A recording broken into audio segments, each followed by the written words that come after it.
This program features live coverage of an African safari and may include animal kills and carcasses. Viewer discretion is advised.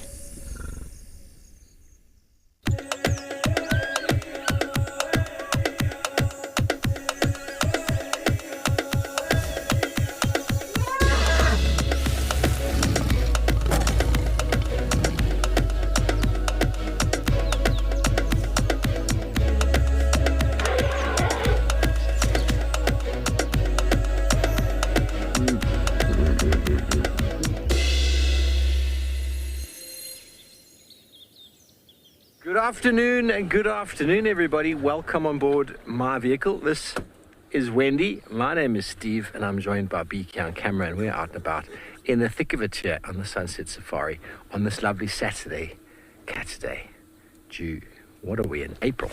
April the 6th, I believe. Okay, so we're trying to open the show with some dwarf mongoose there. But, oh, there's a forked drongo mimicking a dwarf mongoose. Maybe there are more mongoose there. Because I can hear the dwarf mongooses calling. And there's a fork-tailed drongo, which potentially could mimic. Oh, well, there goes the fork-tailed drongo. Now, everybody, we're live, we're interactive, and we would love to hear from you. Please do send through your questions and your comments using the all-important hashtag on Twitter. You can go through to the YouTube chat stream, you can jump in there on the conversation, or you can throw them in on the app or the website. What are our plans this afternoon? To stay dry. Now, we never got to the west this morning, or the north. We got caught up with some dogs and then some cats. And it was raining, so we can't really say it was raining cats and dogs, but it was. Now James will be joining me shortly once he sorts himself out after on safari. And I'm not sure if Amakala will be joining us this afternoon. So, please send us through some lovely discussion questions. Feel like it's going to be an afternoon where we really need to delve in to the wonders of the wild. And I want some discussion questions from you this afternoon, everybody, if you're feeling up for it. If you're not, just sit back and let others send through the questions. And let's delve into a wonderful world of discussion. How does that feel? Beeks, does that feel good? Yeah, feels good. I've been scouring through my hard drive and through my Google photos and getting together lots of videos and stuff that I'm going to start sharing on the On Safari drives or On Safari shows, with a touch of animal behavior. I think it's something we try and embark or impart every time we spend time with animals.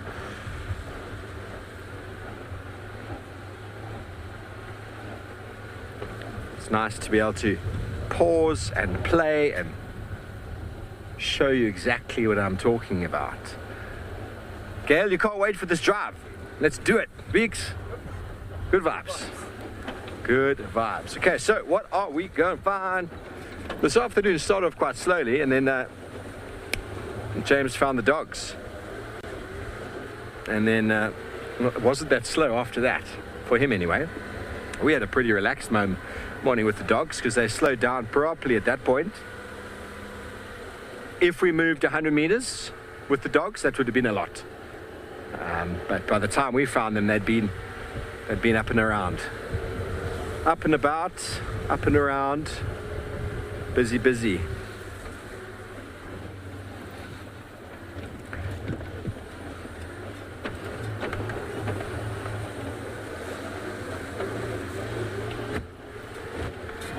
Michelle, apart from it being wet, the soil being washed, there being puddles everywhere, it's too soon for the bush to have responded. The bush needs a couple days of sunshine with the water having filtered in for it to really respond.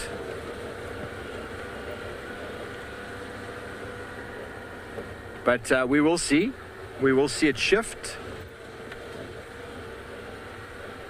BK left. Oh, we've got a dung beetle. Well, that happens. He's a bit out of season. He's a little bit out of season, little fellow.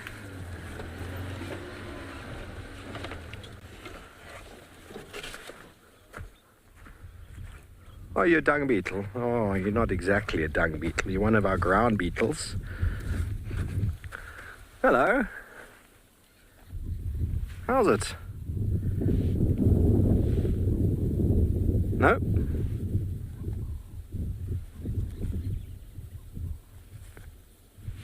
I'm not sure.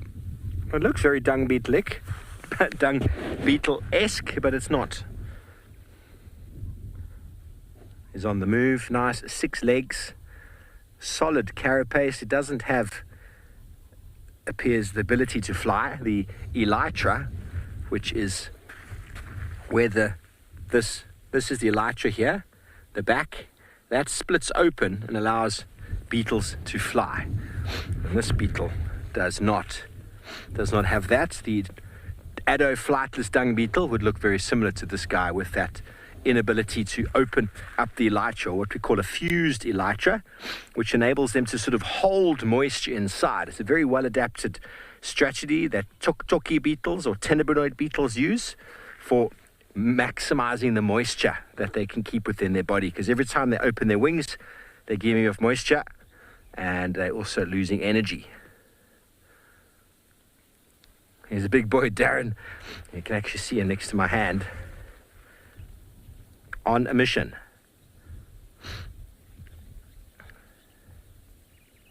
Okay, well, I'm going to move before he gets too close to my wheel.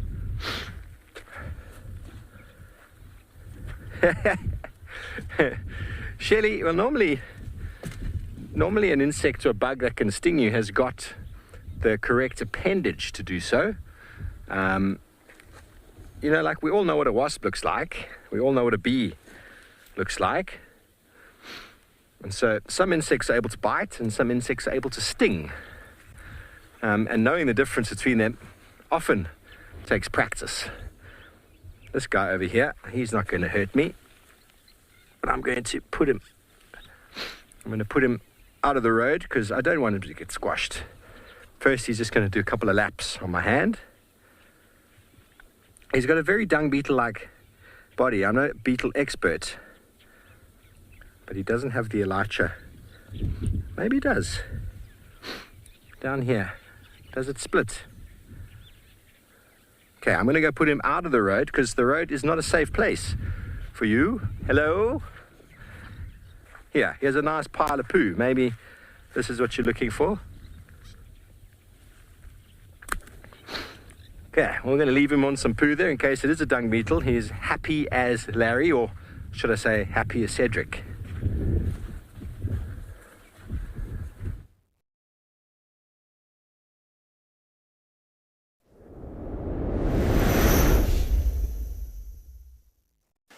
Well, guys, as you can see, we've got a large copper dung beetle, and what is he doing now?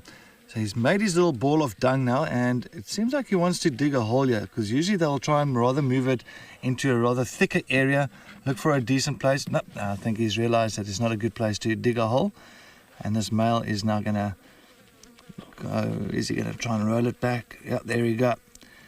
And it's amazing. I can even see all the little flies buzzing around the ball of dung.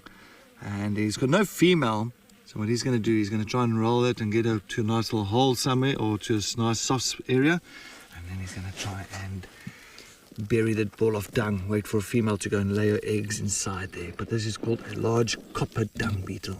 Is he going to get up there? Look at the strength, it's unbelievable. Wow, wow, wow, he's done such a great job, and I'm hoping that that ball of dung does not come rolling all the way down back to the road. This is going to be the tough part. This is going to be the tough part. Come on, you can do it. You can do it. Oh, it looks very tough there. Oh, don't roll back.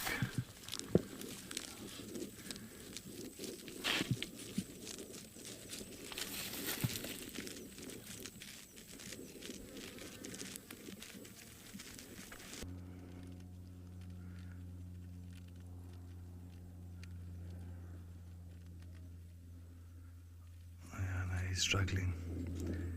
He's got a he's got a... Ooh. Oh, buddy, you need to maybe go up. Look for your ball of dung. Ah, he's coming into the wrong place here now. He's lost. He's got his bearings completely wrong here.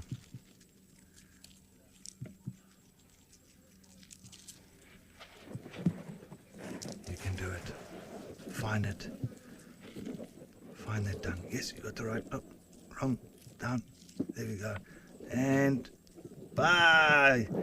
Winner, winner, chicken dinner. He's got his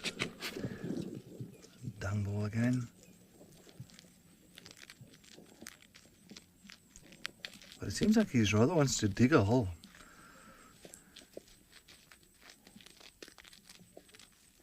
A very tough little area that. Very hard.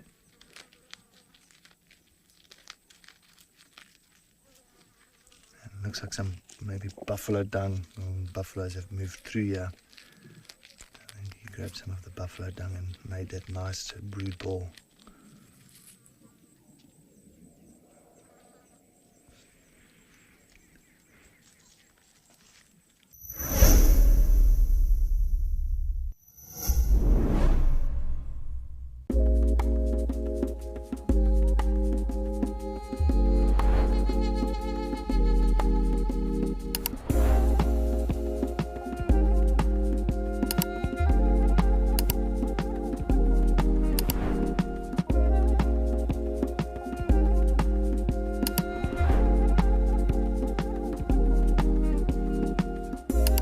This is On Safari.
My thoughts anyway. Simple farmers just looking at the organic recycling of nutrients that the dung beetle did and continues to do today for what we call ecosystem services. Composting, manuring, burying of poo. Tons of poo are buried every year by dung beetles. They do that for free.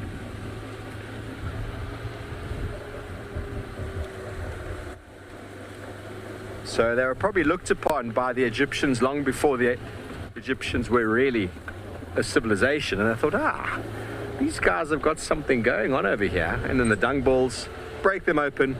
Cool, let's emulate those guys, how they transition into the afterlife.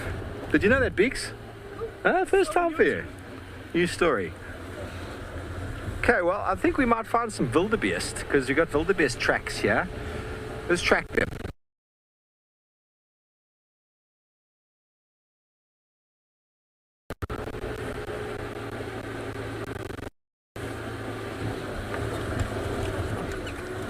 A mixed herd, some youngsters.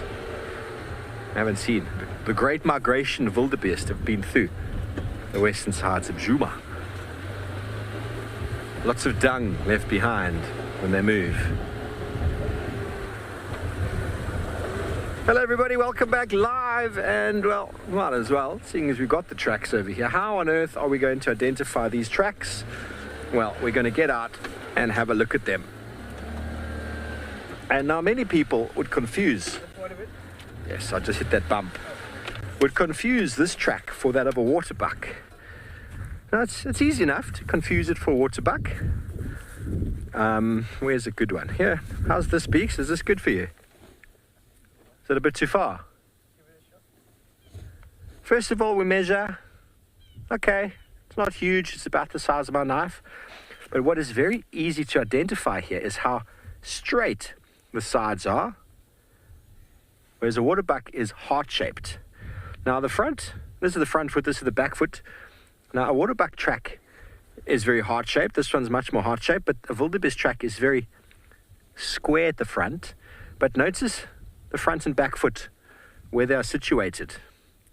A wildebeest has got that body with the shoulders taller than the bottom. So they cannot stand on their front foot's track. They can't physically do it. When they walk, the track is always in a different way. They're not able to register.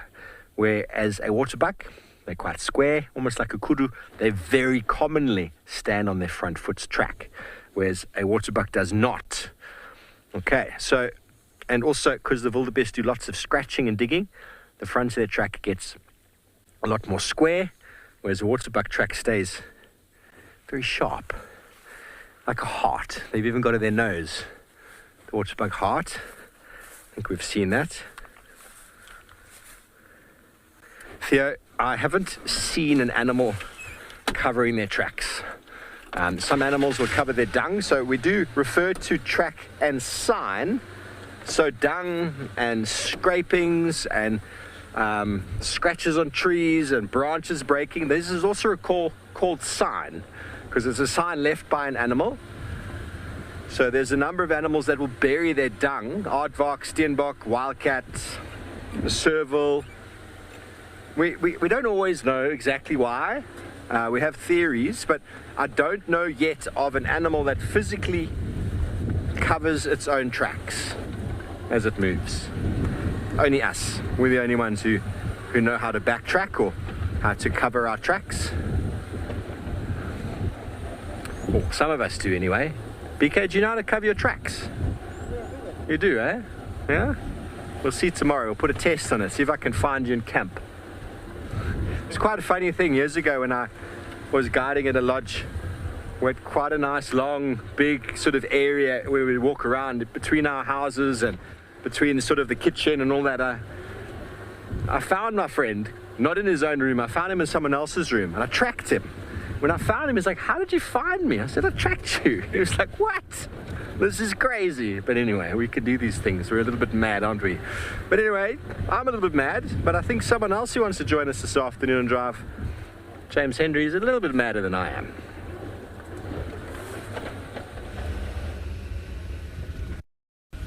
Stephen, if you're having to track your friends in order to see them, I would say you probably need new friends. Hello everybody, we're back out in the field. Bertus is on camera. There's his substantial thumb. My two work experienced ladies have gone home. It is just the two of us. The car feels rather empty actually after the last 5 drives. We're going to head off towards the lionesses from this morning. Chela, apparently Little Amber, someone's called her. I've got no problem with that.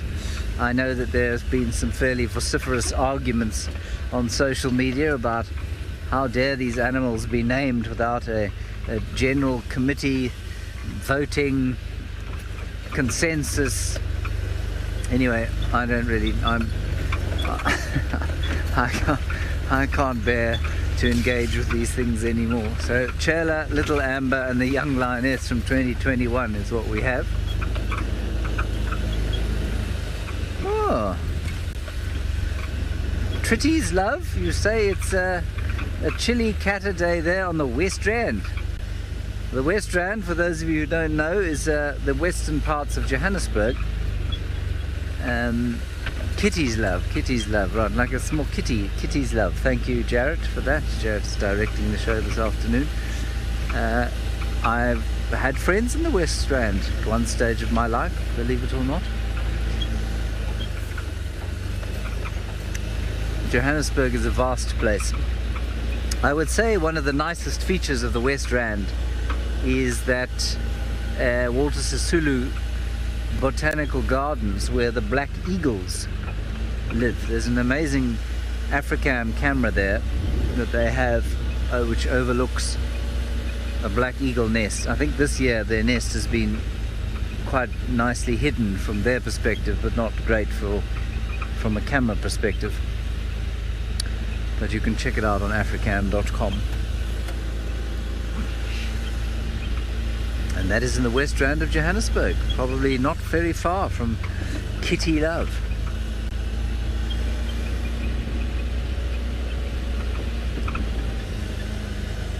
Yes, Sonia, I will do my best. If first of all, if I can still recognize Chela the lioness, and if I can see if she's lactating or not, then we'll be able to know if the lion cubs are still alive. Like I say, I think it's unlikely. The other interesting thing is that if Chela was pregnant, in other words, if one of them's given birth to presumably cubs belonging to the black dam males, it's quite likely that the others are pregnant as well, because they will all normally come into estrus at a similar time.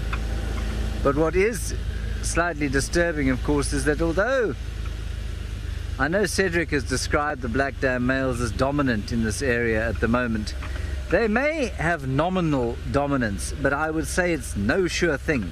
And Cedric discovered that on, I think it was Monday this week, when he met two other massive male lions who had chased the black dams. We know that the Kambulas are around, we know that the Nzengas are around. So I would say that the black dam reign is anything but assured. The lion's story is one of great turmoil currently. Long gone are the days where the Nkuhuma pride spent most of their time on Djuma, being either looked after by the Matimbas or the Birminghams or the Avokas. Now everything just seems to be in a constant state of flux.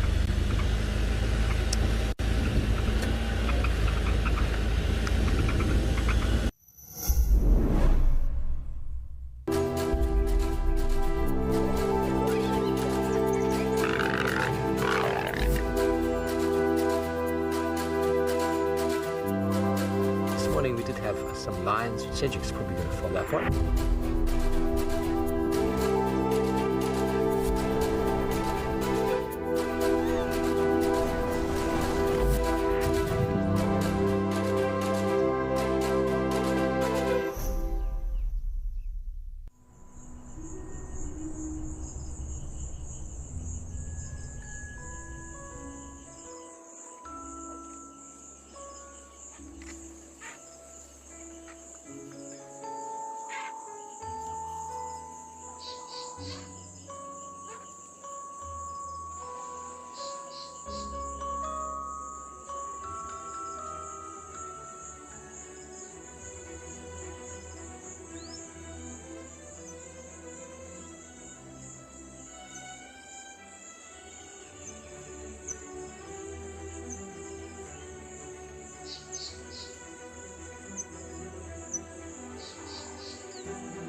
understanding was that they were at these mud wallows here this morning.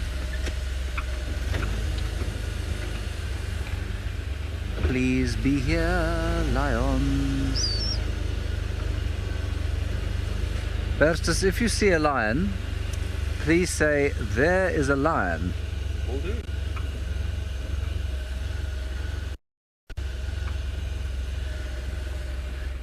Oh, I see there were vehicle tracks in here. There they are. There is a lion. Changing Indy. Oh, thank you, P-Soul. You say I'm an interesting and fascinating chap. P-Soul, many would disagree, but I'll take your compliment gladly. Thank you. This lion is relieving itself, and the smell is really quite profound. Sorry, Butters, let me just turn a bit so that we can get a better view with this heavingly irritating roof. There we go. Right, who have we got here?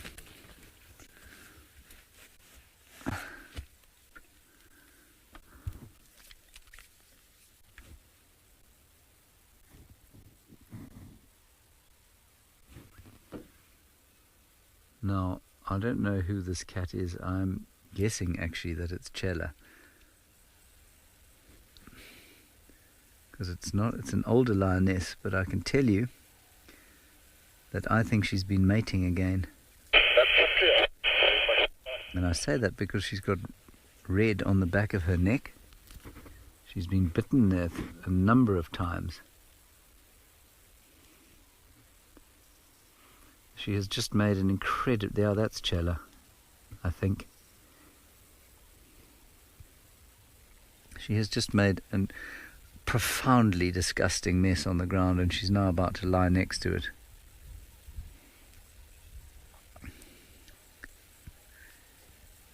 Oh.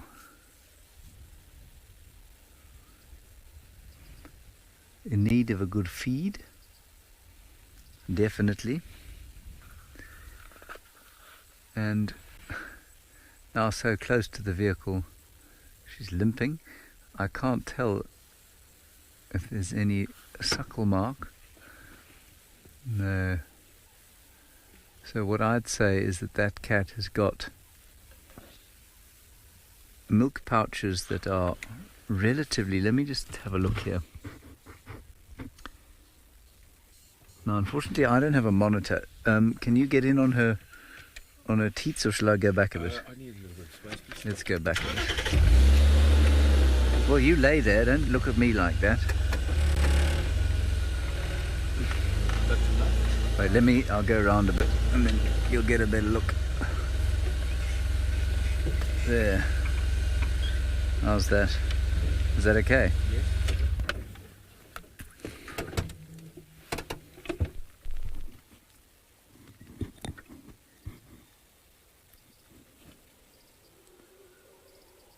I can hear elephants shouting to the south. So what that looks like to me, everyone, is a fairly recently engorged teat, but you can see the hair around it is not flattened and not wet. So my guess is that this cat is no longer lactating or no longer being suckled from. Of course, I might not even be looking at Chela. If anybody can confirm or deny, that would be marvellous, but I'm pretty sure that's who that is.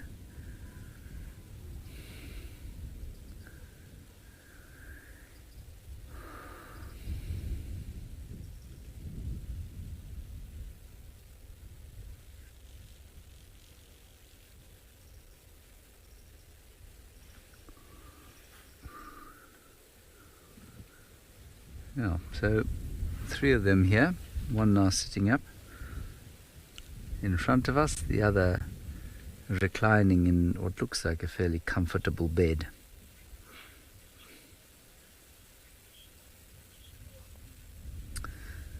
Sandy Franklin, you're wondering if Chela has lost her cubs, when she'll go into estrus again. Sandy Franklin, probably relatively soon. I'd say in a couple of weeks or so she'll do that. Yeah, that's what I'd say. Rianda, please have a look and see if anybody has confirmed or denied that this is indeed Chela or not. I cannot get any signal on my telephone to tell myself. I'm now going to duck speedily out the way, and Bertus is going to move on to the lioness to the right.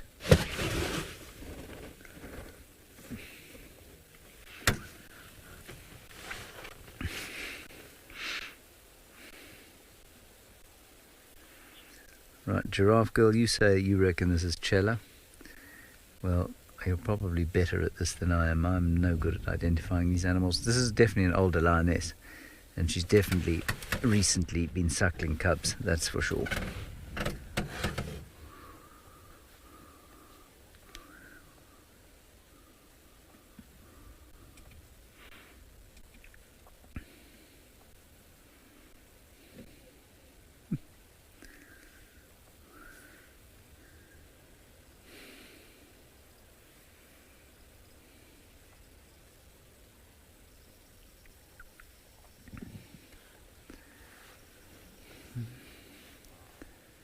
So like I say, I think we'll spend a goodly period here and see what transpires. Some of them look like they've eaten.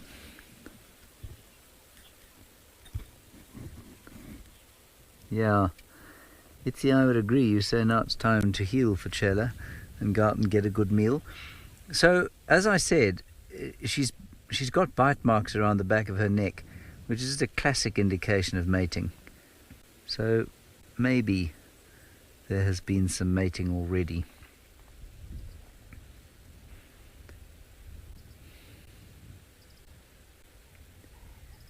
With whom? Well, one assumes the black dams, but one cannot be certain. Right, the Vorv has managed to find something these lions would like to eat, so let's go across to him.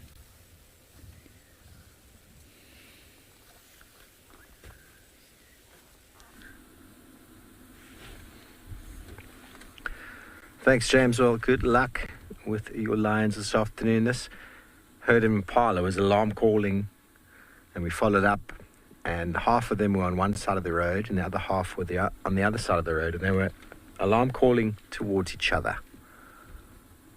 Very confusing.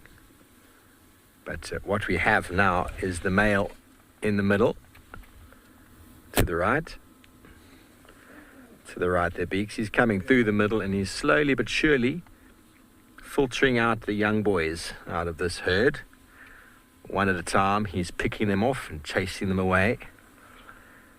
It's a time of confrontation for him and for these young boys, and they're going to just keep running around, and he's going to spend a lot of energy trying to hit them out.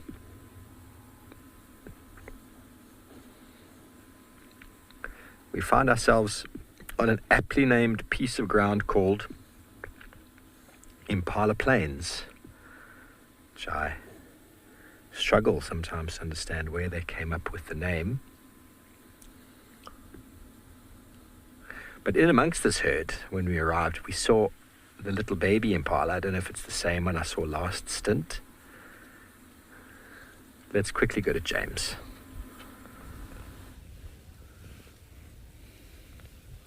Right, we've got an elephant. An elephant bull is coming straight towards these lions. He's got his head up. He's not happy. I must just be a little careful that I don't get caught in the crossfire here. He's getting up. He's a monstrous, monstrous bull. Sorry about the pole, everybody. There's just nothing I can do. I would love to take this rain roof off, but there was just too much risk of inclement weather this afternoon.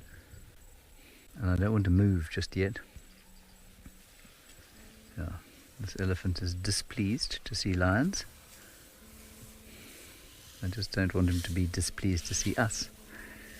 We're no danger. Deal with the lions. Thank you. Look how close. Don't come towards us, lions. Don't get us in trouble. That bull's in must too. They stayed well out of his way there. So they're now all behind the bush. And he's just going on his way. I think that's quite nice. Just showed them who was boss and then moved along. Alright, let's try and... I just want to see what Chela does. Chela's got up and moved quite far. I think she's probably going to move again. Let me go back a bit. Here we go. Jackie, you say this is all that Chela needs. Yes, I suppose it is. The last thing she feels like is tangling with the large elephant bull in must. That's all anybody feels like tangling with. We're not going to get great views, so I'm just going to stop there, I think. Chela's gone into the kind of really thick stuff there. So that elephant has rather disturbed our nice view of the lions. But it was amazing action, wasn't it?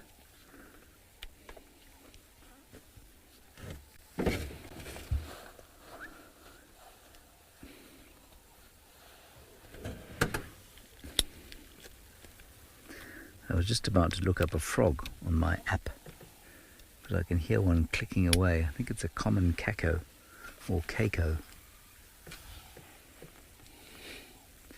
The excitement has now died down, but it was very exciting, it must be said.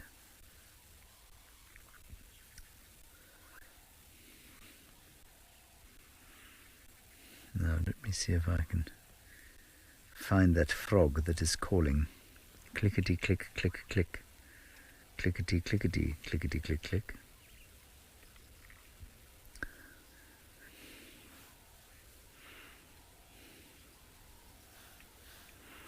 Did the elephant even see the lions, Ryan? Yes, he absolutely saw the lions. And we know that because he had his ears up and his head up and his tail out. So he was displeased with them. But he's an old fellow, so he's not one to be unduly alarmed.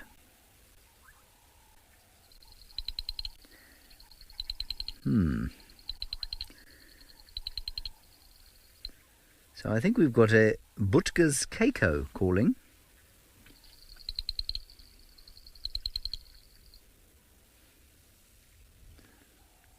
That's what I think's calling, along with some bubbling casinas in the puddles.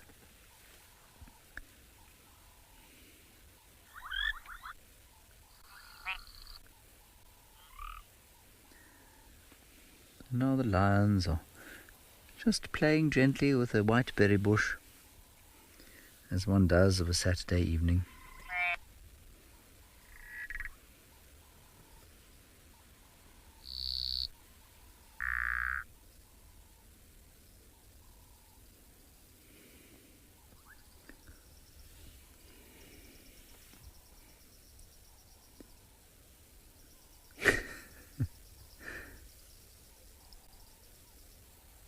You can hear the frogs clicking away. Steve says he has the same frog at the same sighting. I'm glad he agrees with me. It's the Butka's Keiko. I would have gone with common Keiko, but my app says that they don't occur here.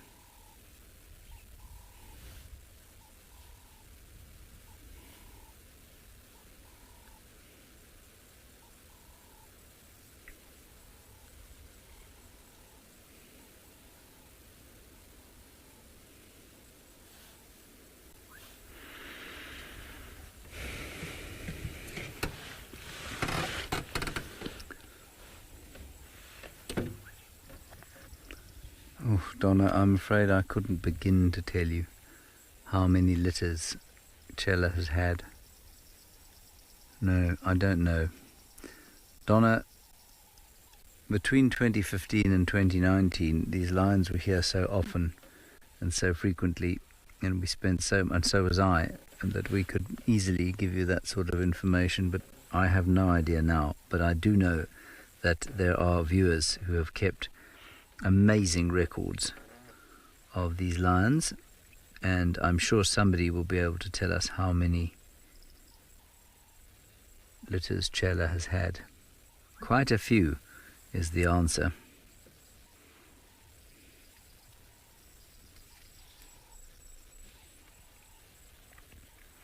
So if any of you would like to tell us, we'd love to know.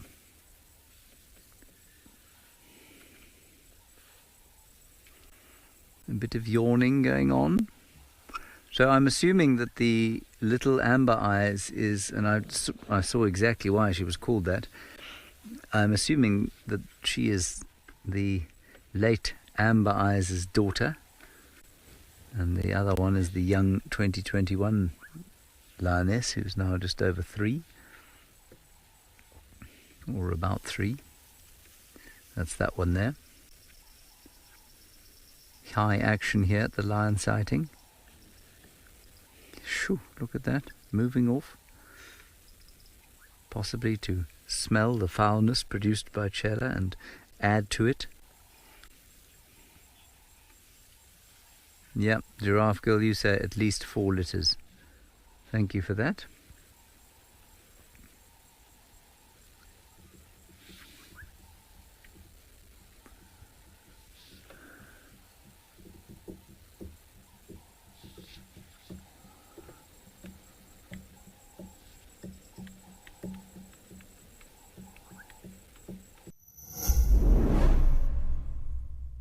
We have an exciting announcement. Wild Earth is launching a YouTube membership program. For a nominal monthly fee, members get an ad-free channel, prioritized questions, early access to videos, and many more perks. You'll get fun features like badges and emojis that'll make you stand out in the chat. YouTube memberships will help us to continue with our mission of connecting people with nature while giving you access to lots of our amazing content.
Welcome back live, everybody. Lots of impala here. And the boys know. They just get a look from him and they move off.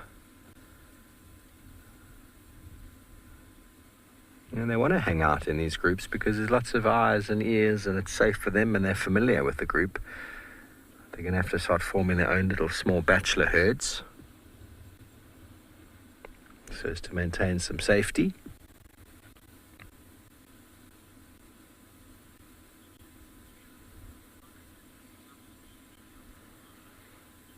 Kieran, I only know of one species of impala.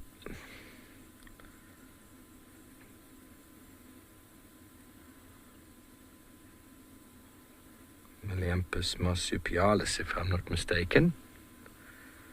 Only one species. They're unique. They're the only one in their grouping. There probably was another species or so many eons ago. The impala have evolved into a very, very successful species amongst most of the antelope we find around. They are the most successful in their breeding and their survival, their grouping, their group status. And most people drive them by.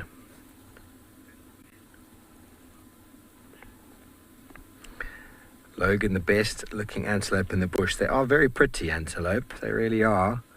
And you're guaranteed to see them when you come to the Kruger, you're guaranteed. The knowledge of their behavior, knowledge of what's going on with them can really lead to some wonderful conversations when you know everything that's going on. And they are also a very important buffer prey food. They fill the bellies of majority of the predators that we know of, including baboon, martial eagle, and python. You probably wouldn't have expected those last three.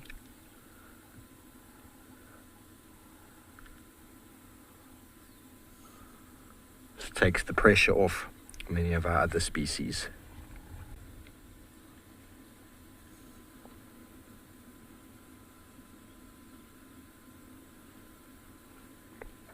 But they've all calmed down now. We really were hoping they were going to find us a predator.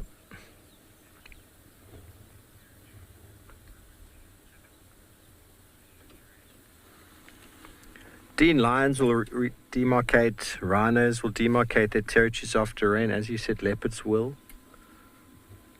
Any animal that has some form of chemical urine scent mark will need to reapply. I mean, wildebeest are very busy after the rain as well, the males. Reapplying, remarking, redefecating, rubbing.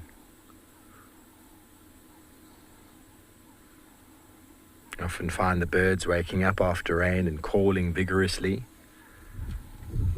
claiming still territories, maybe later in the year, or those who hold territories a bit longer into the year. I've survived the night, I've survived the rain, I've survived the storm.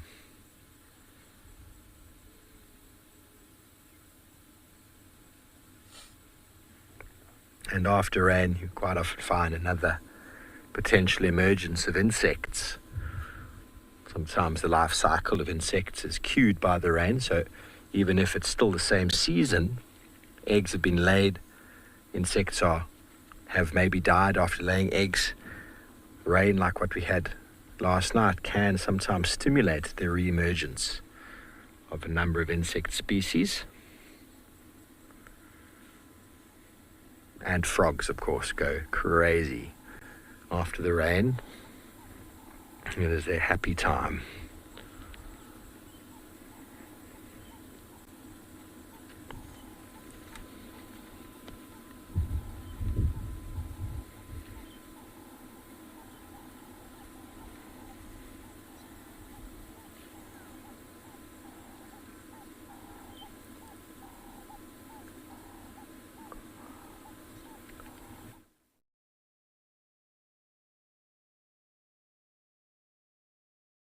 Myself, Francis, but there was a female in Pridelands, I think, that had a horn.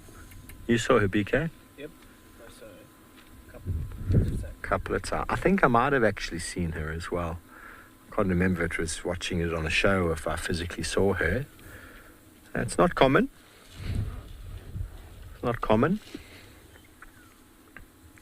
Horns are a disadvantage for the females.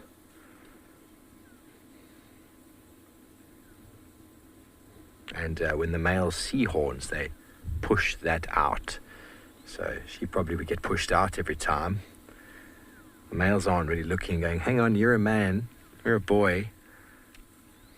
and just looking at horns and going, "You're a boy, out."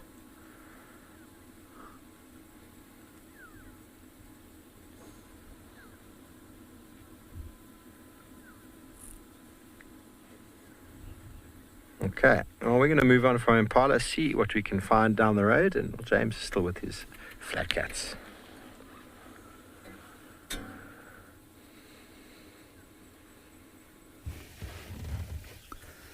Right, good luck.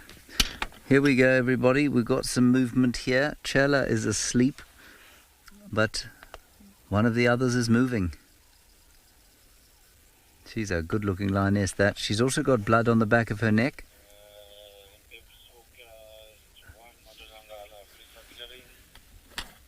So it looks to me like she's also been mating.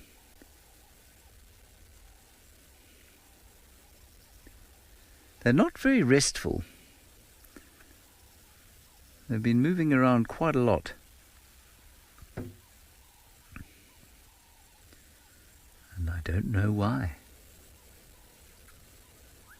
You can get a good look now though at Chela's teats, if we can go back to those. And you can see quite clearly that that is not the belly of a lioness that is lactating, I'm afraid. Now it's interesting, you know, many of you, your reactions, or many of you have reacted by saying things like, "Poor Chela, you know, we grieve with you," kind of thing, must be devastating. I don't know, I have no idea what a lioness feels if and when she loses her cubs. I do know that they lose, this lioness has got injuries on her backside. I think they've been in a fight, these guys. But I do know that they lose a lot of cubs. And I'm pretty sure that their response to it is not proportionately the same as, say, human beings would be to losing an offspring. I personally do believe that they must feel some form of what we could describe as sadness. And I say that because the same hormones that make us sad will exist in these animals' bodies. The same, how do I say this? The same evolutionary pressures that have created the emotions in us have shaped lionesses. So I'm pretty sure that those emotions of sadness and the desire to avoid those horrible feelings are a way of making or giving our offspring a better chance of surviving. And I've got no reason to suppose that the same pressures wouldn't be exerted on the lion, but I don't think to the same extent.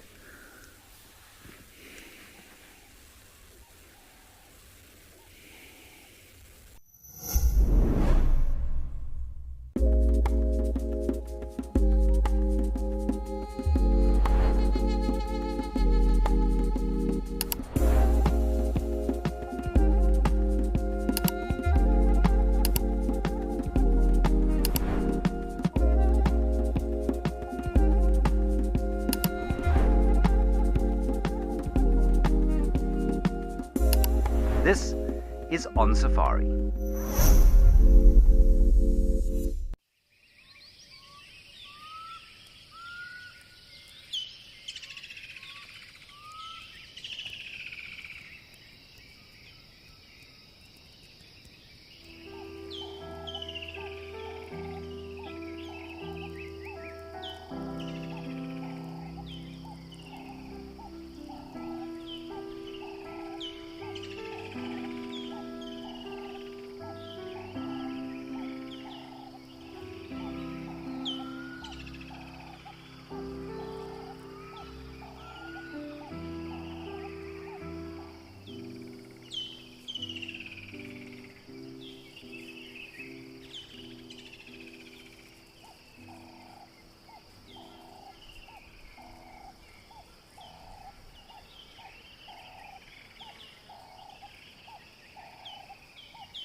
So we've just been discussing what on earth could have happened to... I mean, there was a male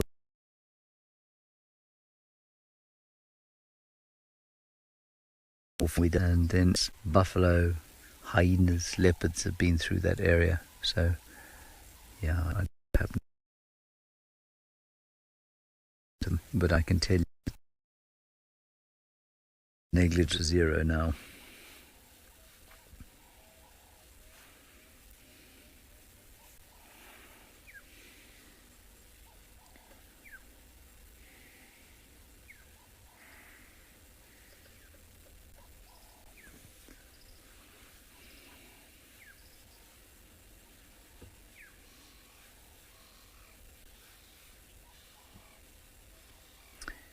Sorry about some picture breakup. I believe there's been some picture breakup, which is extremely irritating because we're very still. We're not moving around at all.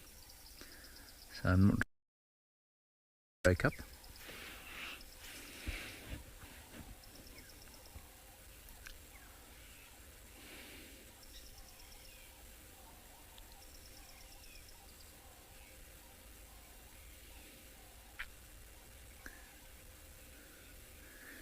Now, some of you will be watching on DSTV, on the multi-choice suite, and as many of you will know, we are unfortunately, it looks like we're going to have to come off DSTV at the end of the month. Now, I don't want you to all roll about on the floor in distress, because I would suggest to you that it would be great for you to join us on YouTube. We're going to make a couple of instructional videos for those of you who are technically challenged, and we'll help you to migrate. It'll allow you to rewind the show. It'll allow you a whole lot of access to other Wild Earth content, but we'll explain all that in the town hall tomorrow. However, if you have been living in a news vacuum and hadn't realized this, we are most likely coming off DSTV because we've been unable to do a deal where they will pay us for our content. We don't feel that that's particularly reasonable, and we are, well, frankly tired of it, and so we're probably going to come off DSTV at the end of the month. If, however, you would not, or like for that not to happen, and you haven't signed the petition yet to DSTV, please do so. We'll tweet the link now. Poor old Luyanda in final control is now frantically trying to find the link, I've no doubt, but he'll tweet the link and you'll find it on our official Twitter, and you can just click on that. Please do not donate to this petition. They have a very clever way of making you think that if you make a donation on the petition page that it goes to Wild Earth. It doesn't. It goes to the petition holder. Change.org. They do good stuff, but that's how they make money. It's quite cleverly worded. So do not donate, but please do sign if you want us to stay on DSTV. We're still trying to make that happen, but it's looking increasingly unlikely at this stage. That only affects people in South Africa and the rest of Africa, but we will explain if the eventuality is confirmed. We will explain how to migrate onto YouTube. And I think the big thing for everybody to understand is that these new TVs these days have all got the YouTube app, which makes finding us there extremely easy. It's just as easy as switching on your DSTV decoder and typing in 183. Right, let's go back to the Wolf and find out where he is right now while our lions do the leonine thing, which is, of course, nothing.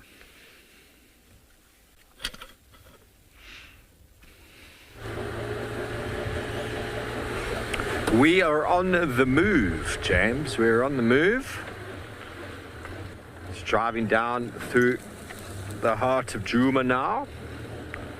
I just passed the Oh My Word spot.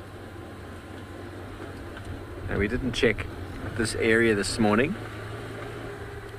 So we're just going to investigate, see what's been moving around.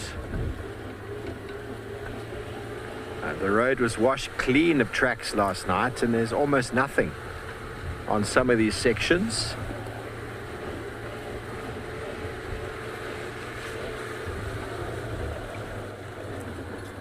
Bill, I hate to say it, I reckon George has been eaten. Oh, talking about being eaten. This is not George, but goodness gracious. You're a proper beast, aren't you? Hello. Oh, hello, boy. That's not George. George on steroids.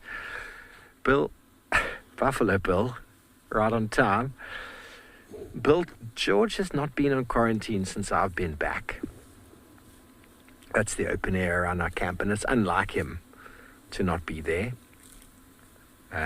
So I don't know. There's been a fair bit of lion activity, and they quite easily could have eaten George in the cover of darkness, and no one would have even known. Now, those 3 lionesses would probably have a strong opportunity with this guy. But it would be hard going.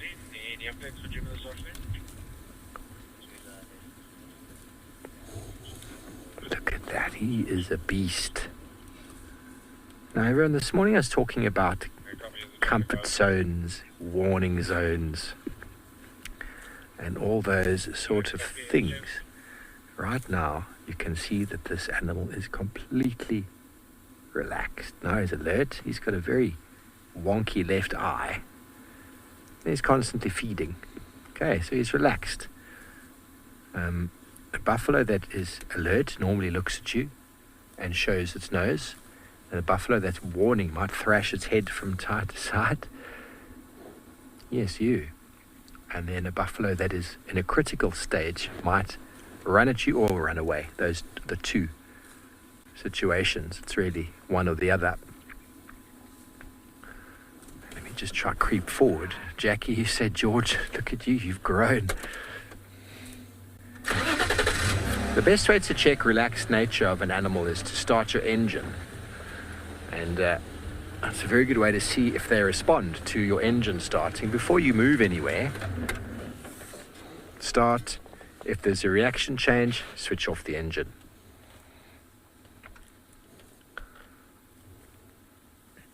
He's a big boy. He's an old boy. I've been seeing tracks around of one bull.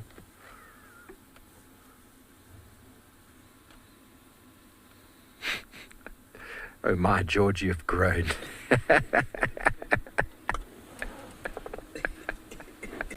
Thank you. That was there's some humour on this Saturday afternoon is necessary. Okay, well, it looks like old Buffalo Bill over here is heading off into the luscious green vegetation. Maybe we get another shot of his backside as he goes off.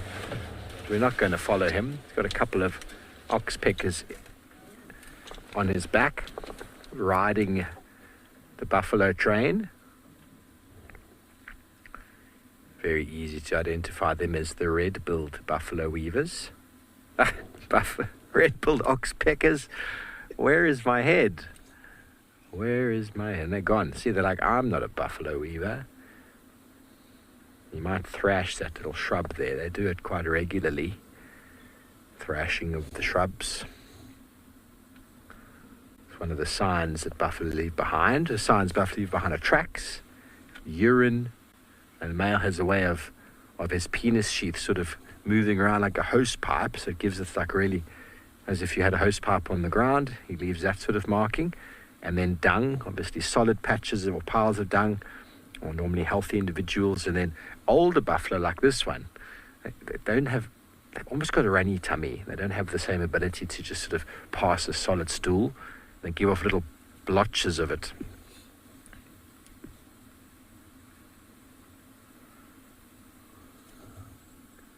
Darren, oxpeckers are very liable that there is an animal around. Not necessarily a buffalo. It could be an impala, could be a kudu, could be a giraffe, could even be a rhino.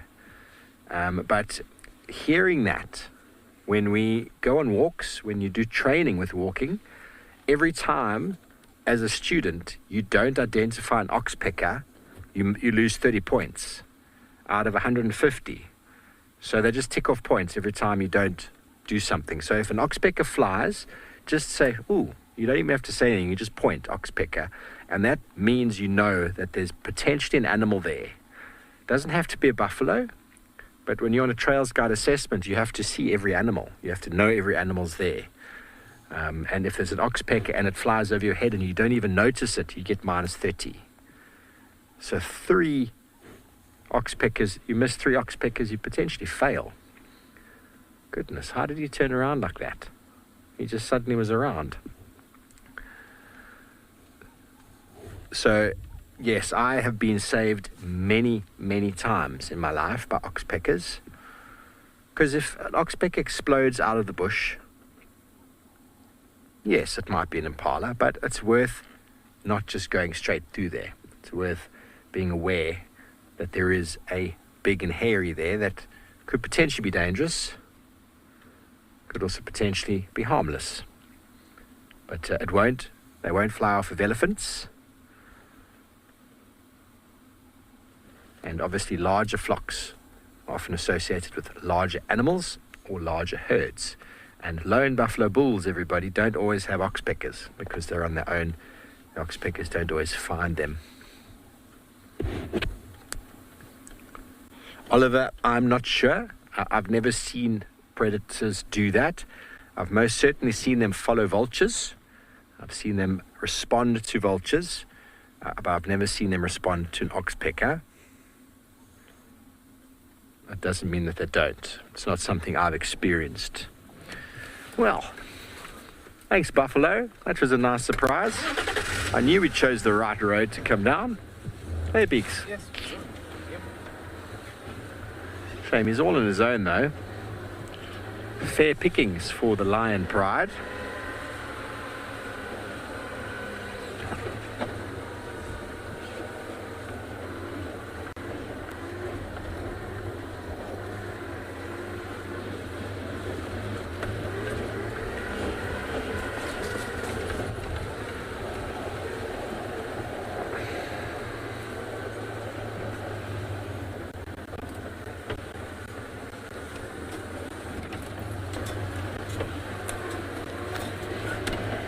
Pauline, you feel rosettes. Please hold that thought. Love to find you some rosettes. Did a little reel today on my Instagram on just a couple of my leopard shots that came up. Some I've edited recently and it came up in a nice template. I thought, oh, why not? Let me just quickly send this. So check it out if you're on Instagram.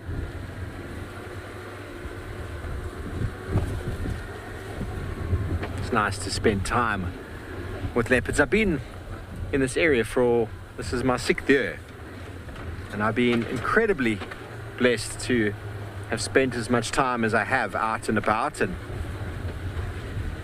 tracking so many days, unsuccessfully majority of the time, but a lot of successes, a lot of small wins, and I can't tell you, there's nothing quite like the feeling of finding leopard tracks, tracking them down and finding that animal. There's something very special about that.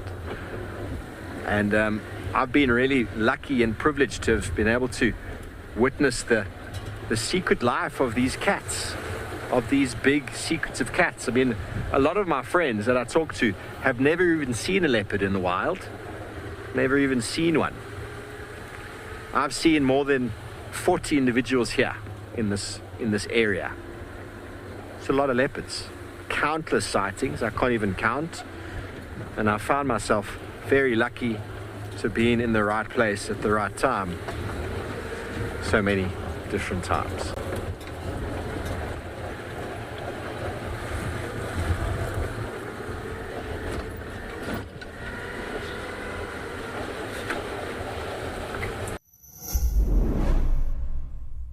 In 2 magical African wilderness areas, the Masai Mara in Kenya, the Great Kruger National Park in South Africa, 5 expert safari guides follow a cast of compelling animal characters and the never-ending stories that define their lives. The Cat Report documents real stories of real predators as witnessed and captured by a band of obsessive wildlife filmmakers.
Yeah, I did. I was just trying to see where you headed. Steve, I am still with this incredibly exciting cat sighting. Okay, I thought they were on the move, so copy. I'll head towards the east.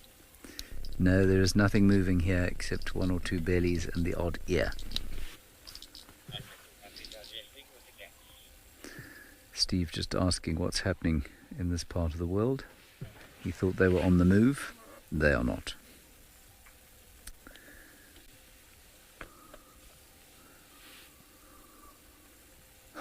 But it is nice to just sit and enjoy a still sighting, listen to what's going on, have a bit of a conversation with you, and enjoy the presence of some lions, which these days, well, sadly lacking quite frequently because of the upheaval in lion society.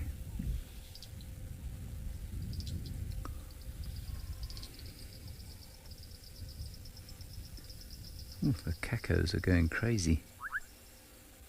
Clickety, clickety, click, click, click. If you're very good, I'll show you a picture of a common caco.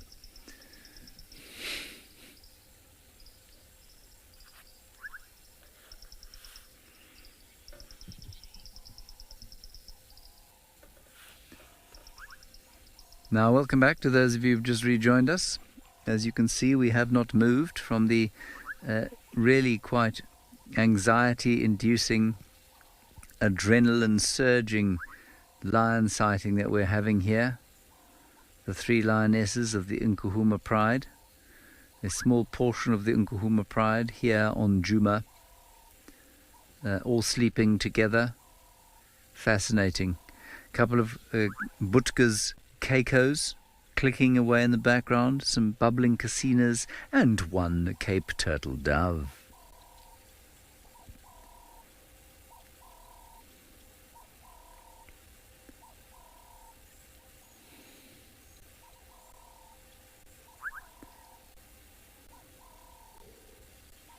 Oh, and a sigh. There we go. Bit of a sigh there.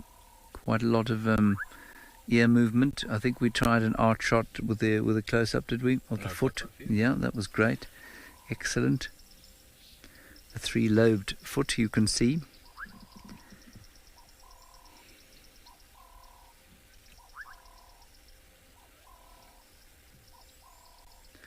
Now this is a good idea. I think we may have done this already, but I think it's still worth doing again. I mentioned the Kambula males that Cedric saw the other day. And let's go and take a look at them, because they might be responsible for the injuries on these cats. And they seem to be muscling into this area.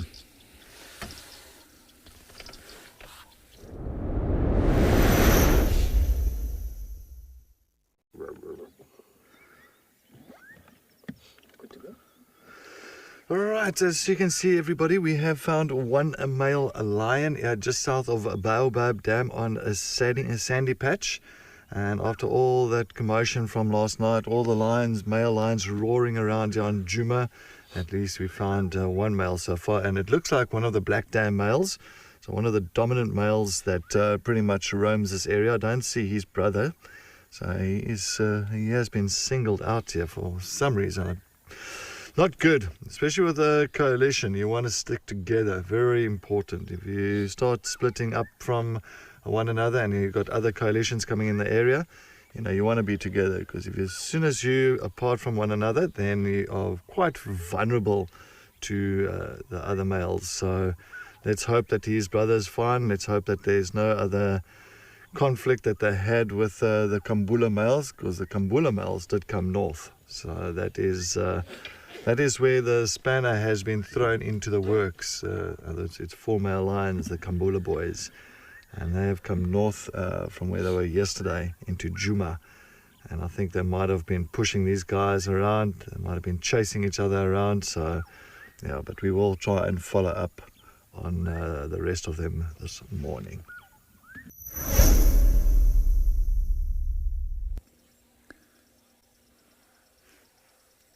Well, an interesting little look there at the Kambula males. Impressive cats, I'm sure you will agree. I would say somewhat more impressive than the Black Dams, certainly bigger. Yeah, so I don't know what's going on here. I do wish we had slightly more I suppose space to move around, because more space to move around would allow us to at least follow them a little bit more closely and see what was going on.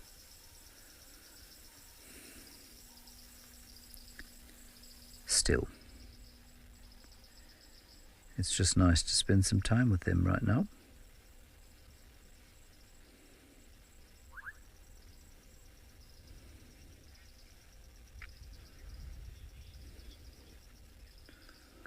All right, the Volvers managed to find that buffalo herd, so let's go across to them. I doubt they're anywhere near these rather magnificent lions. Well, thanks, James. We've found another buffalo, and this one we found because we heard oxpeckers. We heard the oxpeckers take off. We've come along a road called Ingwe Alley, which is a very nice road, runs sort of zigzag along the drainage line here, and there's lots of little pans.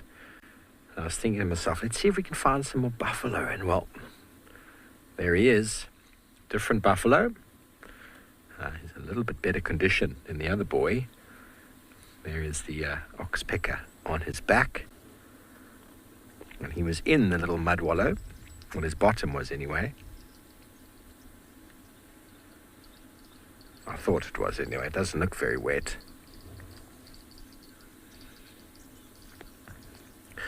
Michael, not essentially. Essentially, big old male buffaloes like this one and the other one, they don't really get kicked out as much as they sort of just lose interest in following the herd. So there's a very big competition. Young buffalo bulls, 5, 6, 7, 8 years of age. They're just pushing, constantly pushing and shoving, exerting dominance, trying to mate. And the older boys like this, essentially when they get to the age of 10, maybe 11, maybe even 12, if they manage to stay in that herd, the herd moves through an area, they find themselves at a muddy wallow like that, there's some decent food around, the herd gets up and walks off, and he just sits there, goes, you know what, I think I've got everything here that I need. He just stays behind. You can quite often see that in a group of bulls that form dominance, or should I say a sort of a a bond with each other over years. You sometimes can find 5, 10, 15 old buffalo bulls together, till eventually, over time, they selectively get removed by lions, and then you just get 1 or 2 hanging around on their own. Shame. But you could kind of call it a bit of a retirement zone.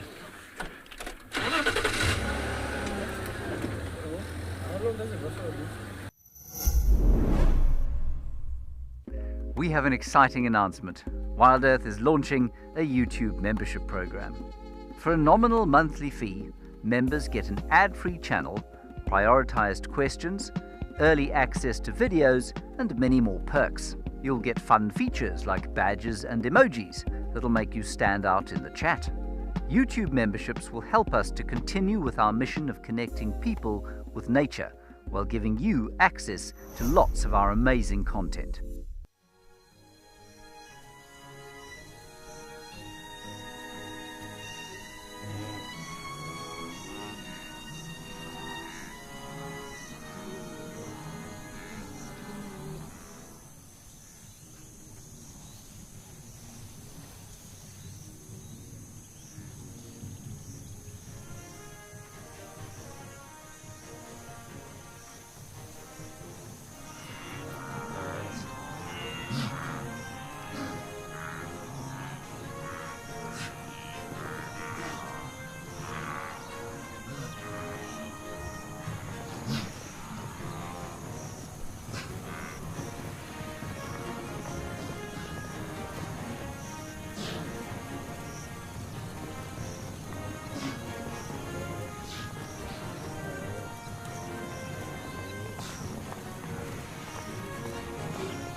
So he came from this direction, his tracks, and he's quite happy for these mud wallows. They're very instrumental.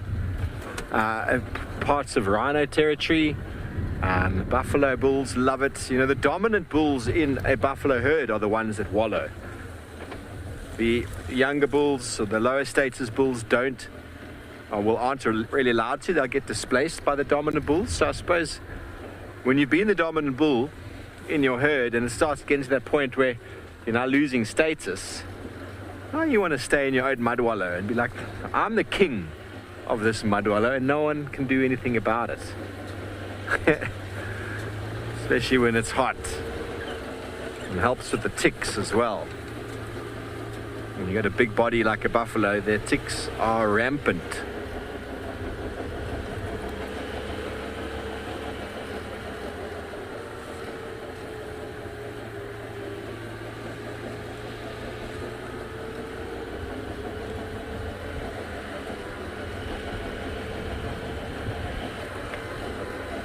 There is his poo, a sign, track, and a dung pile. Track and sign.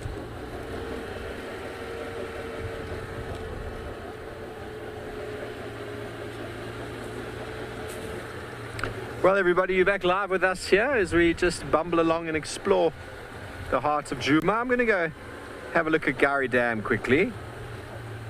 So we never got there this morning. Violet, well, we will have, oh, he came through there from the drainage. He went straight up there, the buffalo bull. Someone's asking us, have we seen any ingwe? No, we have not. We'll go and have a look at the dams. My plan this morning was to have a look at some. We saw Treehouse Dam. It looks okay. Didn't really notice much of a difference.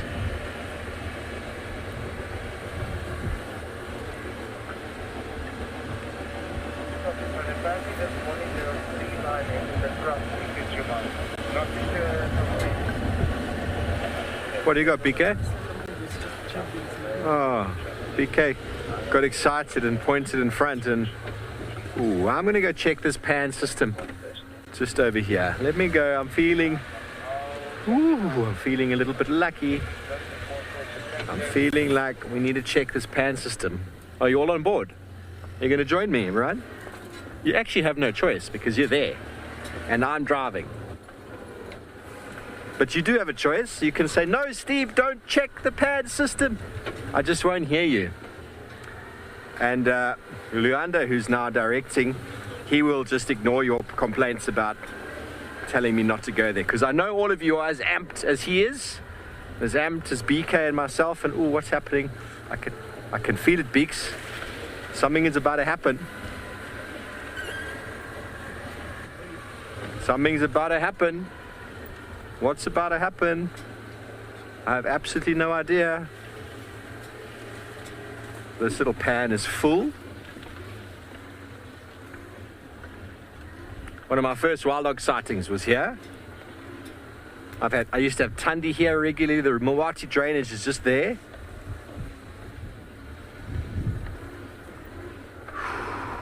What's about to happen? What's about to happen?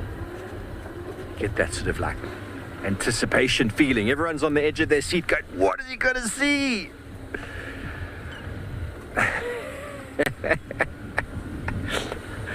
Keeping everybody on their toes. Here is a pan system that was pretty dry last time I saw it. Pretty dry.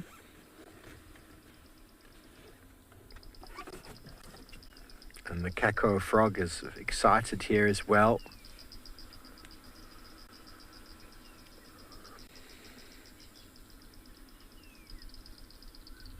Frogs are very busy after the rain.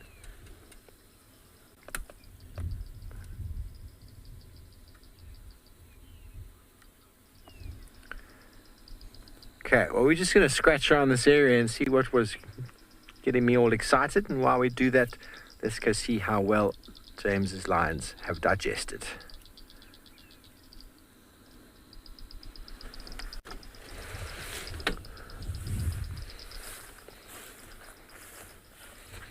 Well, I think we've come to that time of the afternoon where it's time to say, should I stay or should I go? And start a poll on Twitter. So I'm going to ask Luyanda to scramble frantically and ask if he will do that for us. Set up a poll. And if you would like me to move on and look for something else, I can do that. Alternatively, I can stay here. The poll is starting to be loaded as we speak. It's going to be amazing.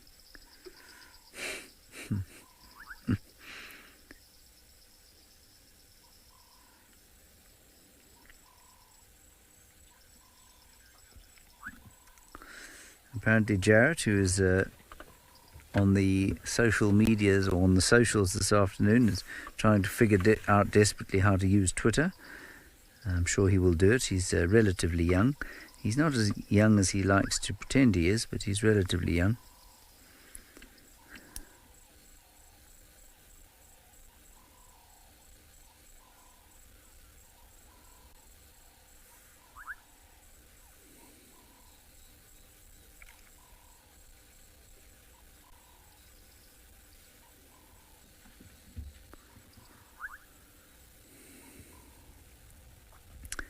We shall see what the poll says, because as you can see, not a lot is going on here.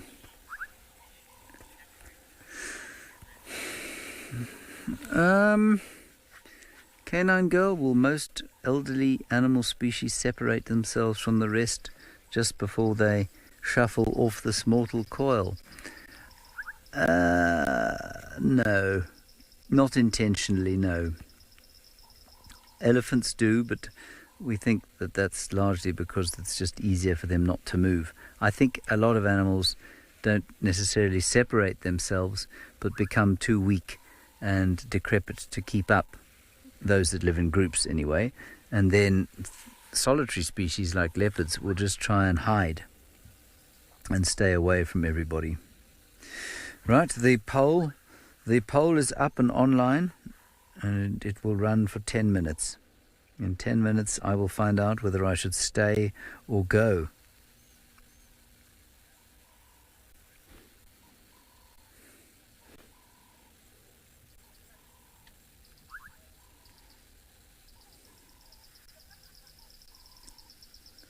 There is some giggling coming towards us. Very exciting to hear some giggling people coming towards us in an electric vehicle. We'll be able to have a look at them and marvel. They're probably going to drive straight into the sighting without seeing the lions. There we go. They've seen them. Let's see what happens.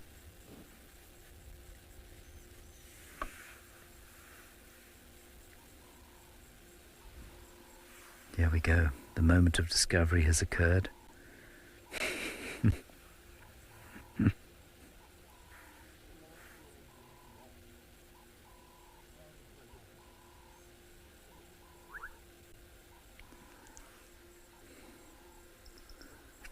Seems to be quite a lot of confusion. Here they come. One day we'll have electric vehicles. It will be wonderful.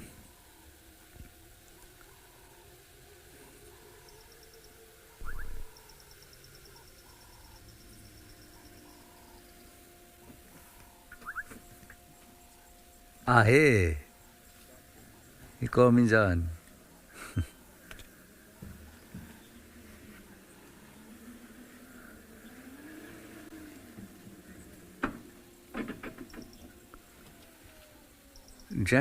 Jackal Racing Network, you say, what is my favorite animal based on what? Feet?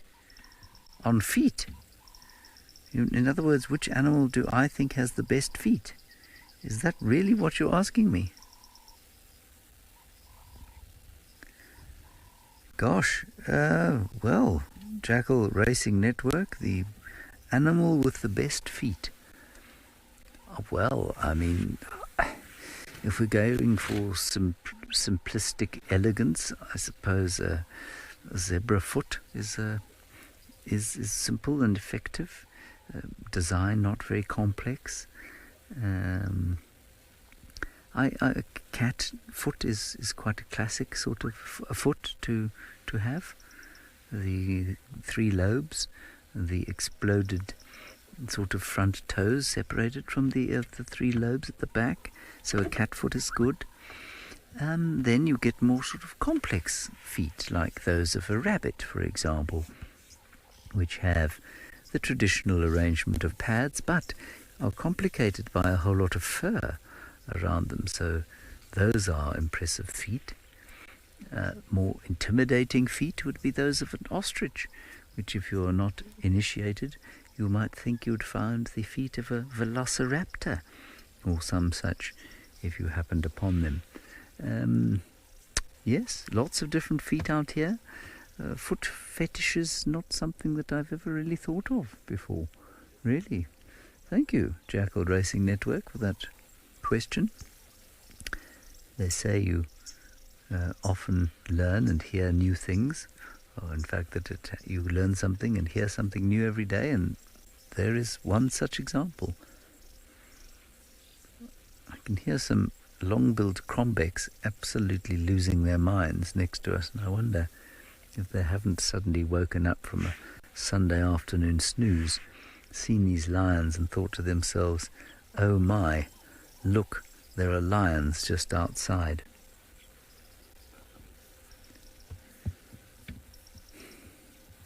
Granny Crombeck just went to put the kettle on and take the cake out of the oven for the Saturday afternoon tea, and gosh, she looked out the kitchen window and look what she saw.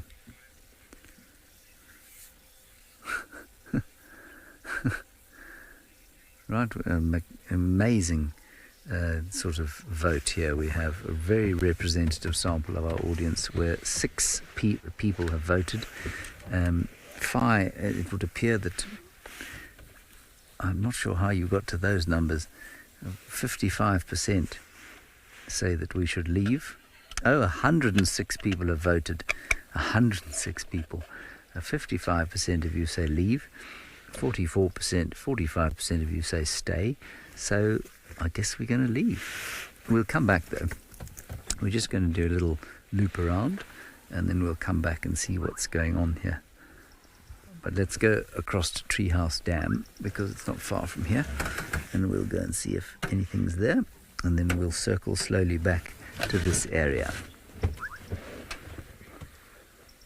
Yes, James Richard, you make a good point. You say African jacanas have got particularly impressive feet, or as my wife likes to call them, tootsie beans.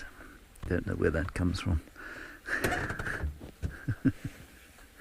All right, let's go for a little drive, and then we'll pop back to this area in the hopes that these lions do something other than absolutely nothing.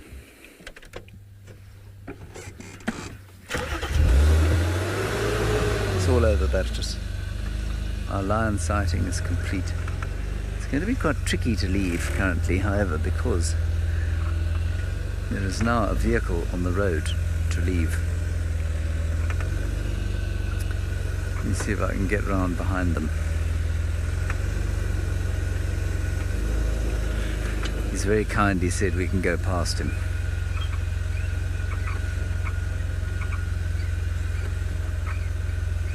So we'll just nip past him quickly.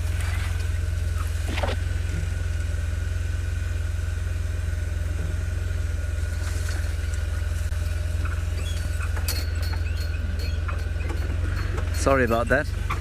Go on, Wood. There we go. We gave them a bit of action. The lion sat up briefly.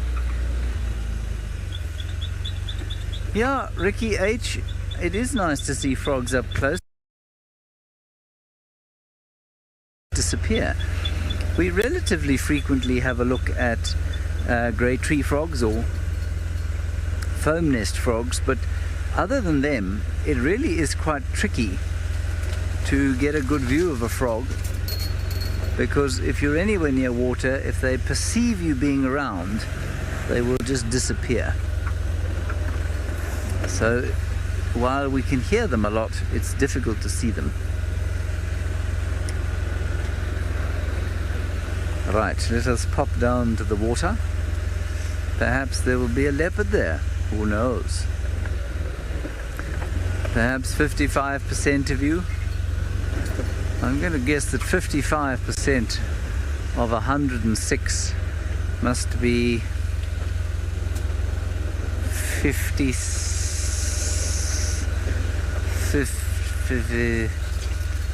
well, 50% would be 53, so it's probably 55 of you.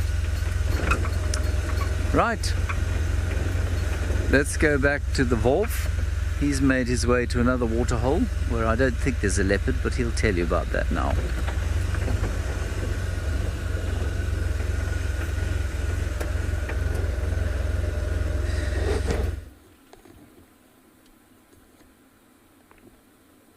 We will definitely tell you what's not happening here. Well, we came out of that little area. We didn't have any luck. I just had a feeling maybe something went unnoticed, and we found an elephant bull who, well, he wasn't very keen to hang out with us. We tried to reposition a few times, but he kind of let me know, hang on, guys, I'm not up for the camera today, and so we decided to leave him alone. You know, ethically, you can get great sightings with elephants and get them to react and cause all sorts of noise and make big behaviors for you. You can do that. But ethically, that's not what we're after. We, as guides, are here to show people animals behaving naturally, authentically in their natural environment. Every now and again, it can happen. Something happens and there's a reaction. Okay, I can vouch for that. But to deliberately out of an animal, it's not ethical.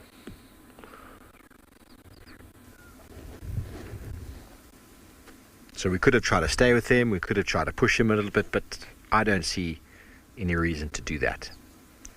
He moved off of the road when we approached. I reversed back, tried to get another view. Gave us a bit of a warning. Okay, thank you very much, Mr. Elephant. We shall leave you be. Hannah, this is your favorite dam. You'd love to see some action. Well, we're trying to gauge how much the water level has risen. And it's risen a little bit. I can't tell you exactly, but it's definitely risen a little bit. It's not full, that's for sure. But what happened with the rain yesterday is really charged the groundwater, and it takes a fair bit of rain to fill up a watering hole like this.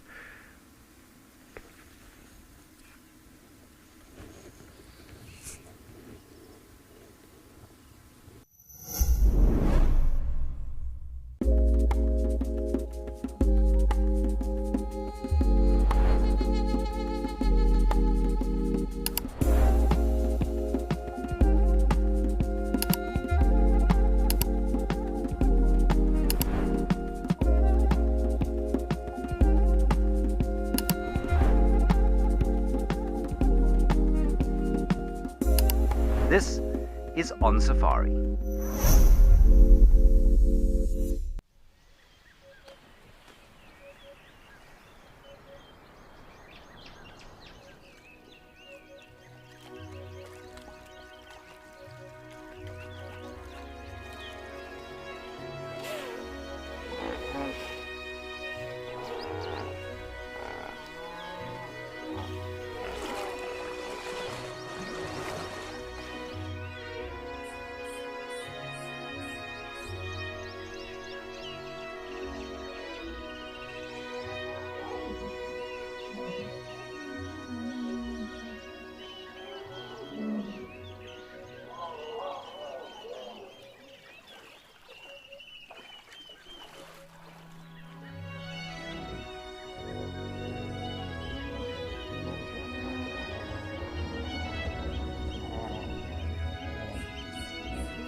I'm not sure, are we live again, BK? Yep. Oh, I just heard some comms, I didn't hear all of them. So you are with us live, everybody. Welcome to the other side of the river. To the other side of the river.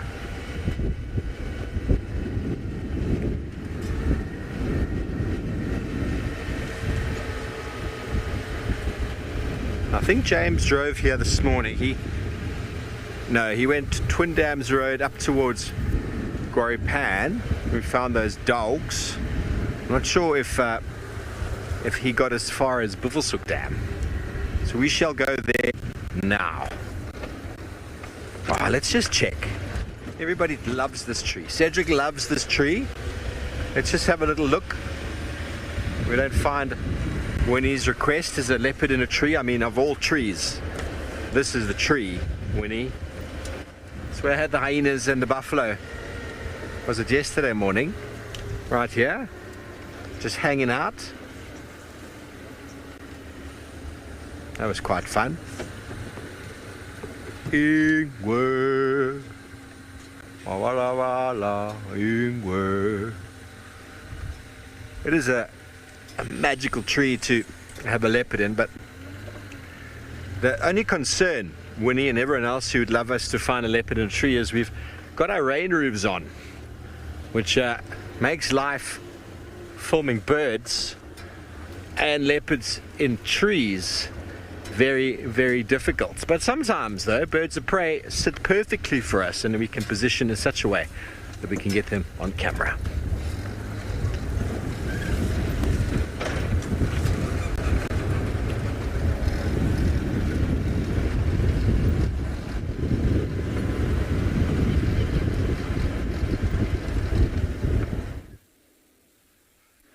Right, good day, and we have left the lions as you saw us do, and we are now with some batteliers, and we unraveled the mystery of these batteliers last time, thanks to, I think it was James Richard and various others.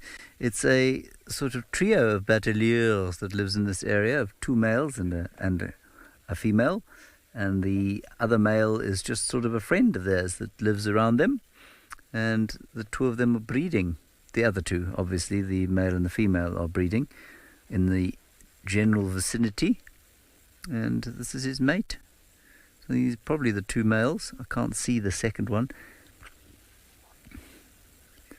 And they're probably thinking about or chatting about the golf game they had yesterday, or perhaps the news.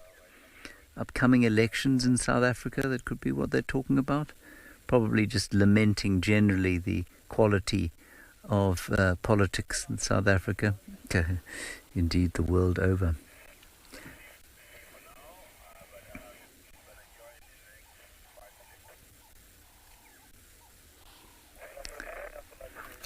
And I'll just let you know that the wild dogs we had this morning are now on the boundary of Malamala, south of Chitwa. So they've gone a long way from where we had them. Really, we were quite lucky to see them this morning.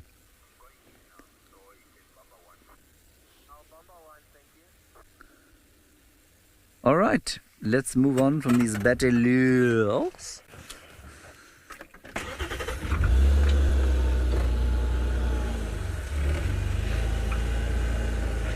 They do, Gabby, they really do pop against the grey background and the grey tree.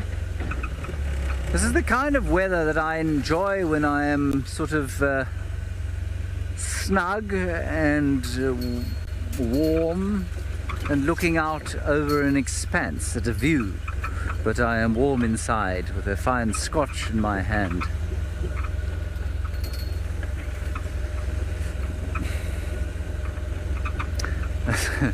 Since the birth of my daughter, who is now 18 months old, there's not a lot of sitting and relaxing.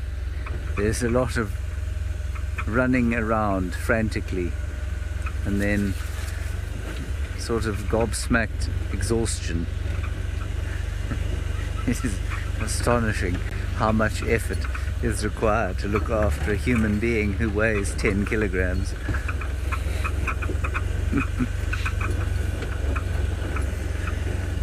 Righty, so what we're going to do now, we're just going to do like a big loop, and then we'll go back to those lions, hopefully be with them. Let's see what the time is. I'd say we go back to them in about 15 minutes or so. Make sure that we don't miss them getting up and doing their greeting ceremony and that sort of thing as it gets dark. It's going to get dark pretty early tonight because of the cloud cover, and maybe, just maybe, we'll be lucky with a spotted cat as we do our little loop around.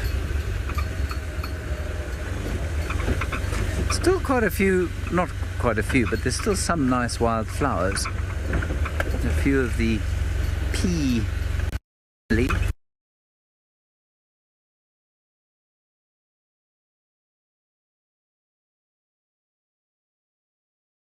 So this jackal is being probably a little bit more protective than looking for an eagle for its food, which is very, very interesting. This is something I've never seen before. but looking at it closely now, it looks to be a tawny eagle by the fact that the gape on the mouth doesn't extend past the eye. But needless to say, it is an eagle. It's landed on the ground. Bat-eared foxes, being in the area denning, choose their den sites very specifically for food resource, being harvested termites. So there's a good chance the tawny eagle, or the eagle itself, is walking around trying to snatch up some food in the form of insects, and the jackal is having none of it. Snazzy, that is a very big bird, but if the bird doesn't play his cards right, the jackal could have it, because jackals are very, very quick, very, very fast, and they can bite quite powerfully. Welcome back, everyone. Sorry about that. Gremlins creep in, bring some challenges from these filming from these wild locations live.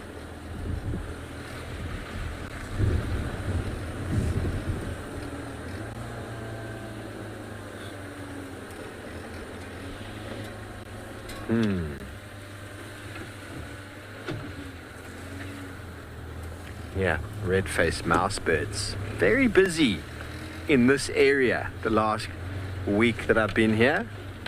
More so than normal. I don't know what's got into them. I'm going to just switch off for a moment. You'll hear them. I think they're in this buffalo thorn tree. Yeah, we won't be able to frame them, unfortunately, but have a listen.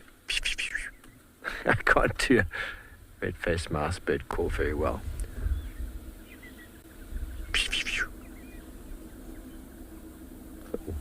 Some spur fowl over there.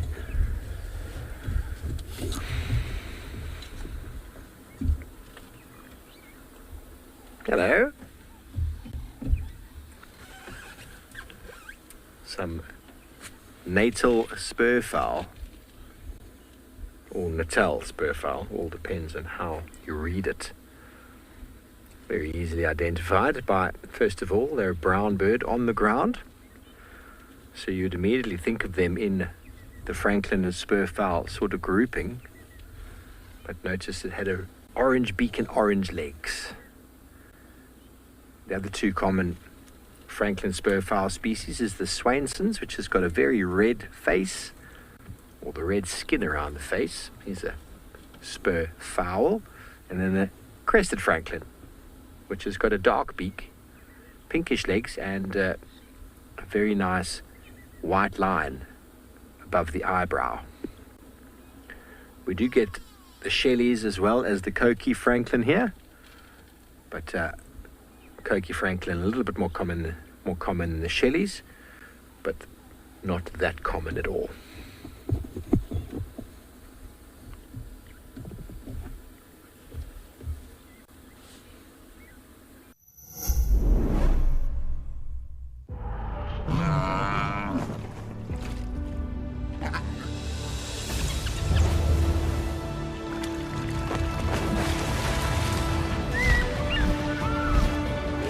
Experience captivating wildlife documentaries showcasing incredible animal behavior for free by visiting lionmountain.tv or downloading the app, accessible on both Apple and Android platforms.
I must just at this juncture allow me to describe for one moment Bertus, the camera operator, who has got on his head something that makes him look like a sort of heavenly creature, and in fact I am so impressed by it. It's because it's got quite dark, you see, and so I'm going to take a photograph of him, and this is why the dash cam is so important. But there he is, and you can see he has got a sort of a band of light on his head. Very nice. I think that's gorgeous. Have you got a good shot of that? Okay, so that's Tephrosia, Bertus, and New World and Old World, and why we don't necessarily use those terms anymore. It's just much easier to say New World than well, it's not really. We could just say the Americas. There we go. The Americas and everywhere else. Well, that's why they're called New World and Old World.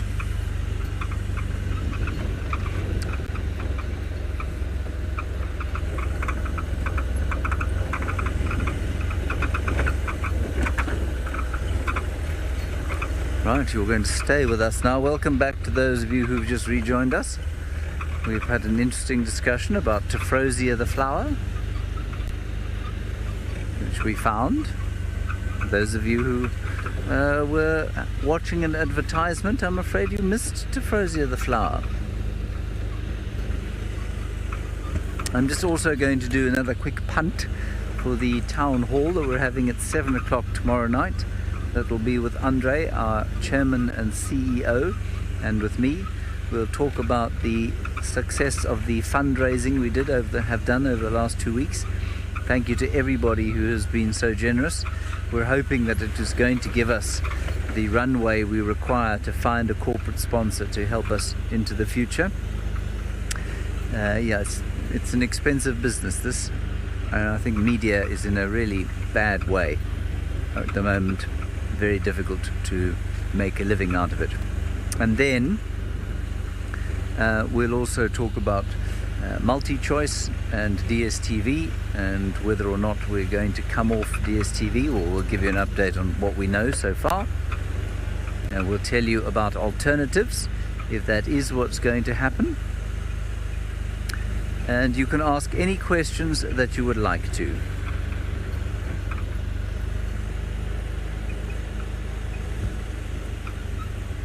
And then we've got a comment from Tracy who says that Bertus is Bush Santa with a halo. Yeah, I think that's quite a nice description of him, actually. Bush Santa with a halo. Yeah, good one, Tracy. I like that. Bush Santa with a halo. Very good. Then, while we're not finding any animals, because the weather is just simply not conducive to finding any animals right now, I'm going to do a little speech on the most common tree that we have here. This is the red bush willow, or Combretum apiculatum. And while Bertus shows you these on the dashboard, I'm just going to go and get some bigger ones. The large fruited bush willow, Combretum zaheri. Do you think I can find one? Oh dear.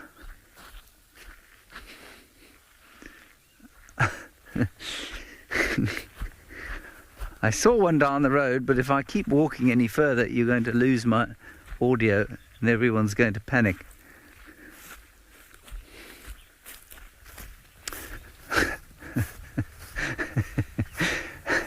Okay, so these are the red bush willows, and I wanted to show you the large fruited ones, which are, pretty unsurprisingly larger.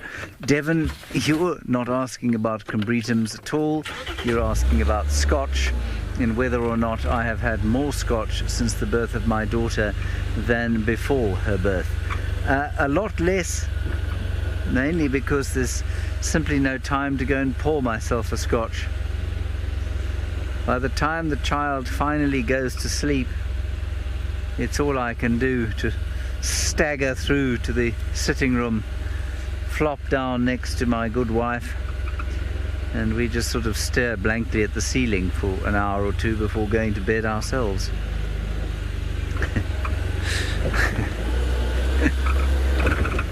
I can't believe this. I've just seen a whole lot of large fruits, and now all I can find are the red ones. Anyway, this is the most common tree that we get here, the red bush willow, and although it is common, it is the hardest wood out here. It has a density, if I'm not mistaken, of some 1,380 kilograms per cubic meter. That is quite something. That means it won't float, in theory. Good. Let's go across to the Wolf, see if he can find you a large fruited bush willow.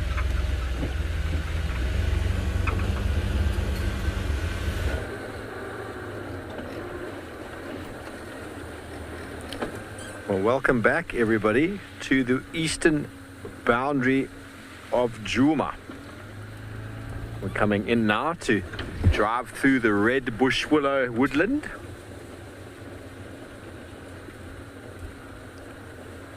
And we'll slowly make our way towards Buffelshoek Dam.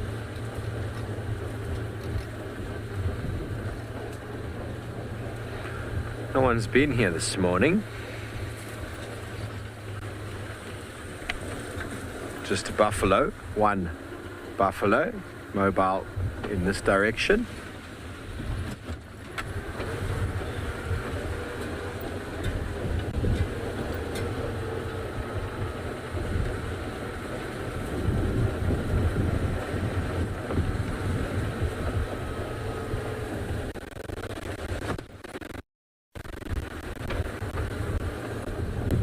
Tracy, the colors are for mating, for mate recognition, species recognition, identification, and probably other things we can't really understand. You know, we see birds, or birds see in ultraviolet as well, so they've got another whole spectrum to their eyesight. So when we see a bird who's looking nice and colorful, imagine those colors radiating as if they were under UV light spectrum as well, and you could see that. So no doubt it gives off almost like an aura about the bird, and similarly related species see different images when they look at each other, I suppose. So yeah, I mean, in the bird kingdom, it's all about finding a mate for those who are monogamous, but many of them who are not monogamous go into eclipse plumage in the dry season or in the out of breeding season, so they can melt into the landscape as well and become more camouflaged and less obvious. When you see some birds, male and female are the same color. It's hard to say. Coloration obviously is an indication of fitness, indication of their condition, indication of maturity, because you also get juvenile plumage and adult plumage. Patelea, for example, takes many years to get their plumage. So many years of training wheels to learn how to fly, learn how to hunt, learn how to be a good provider before the plumage shifts, and then an individual of the opposite sex can say, you have passed the test, you are still alive, you look in good condition, your aura looks quite special, I'm going to choose you to be the love of my life. Bird feathers are fascinating, colorful feathers. They really are fascinating.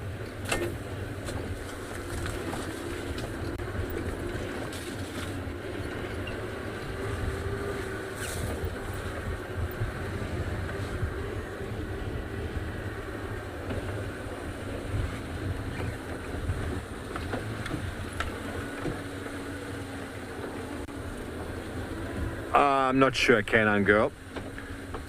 Eyesight plays such an important role in birds detecting danger as well as hearing. I mean, when we talk about vibration, you're definitely going into the reptile world, the insect world. Possibly some mammals are able to detect vibration, but are they detecting vibration or hearing it? I don't know. I don't know. Good question. Something to ponder.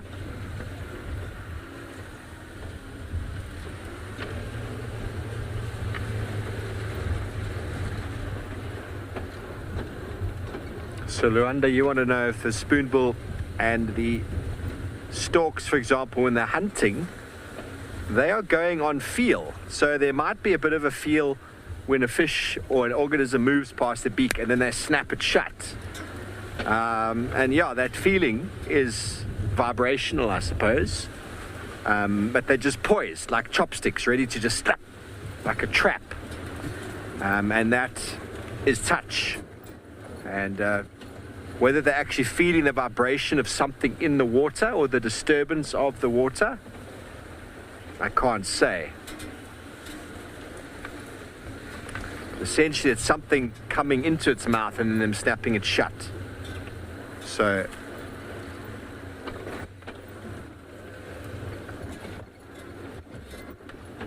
okay, are we ready for the wonders of Buffelshoek Dam? BK? Are you ready to push your cord there? Feel like something epic is about to happen. Some nice elephant dung. Fresh elephant dung, smell it.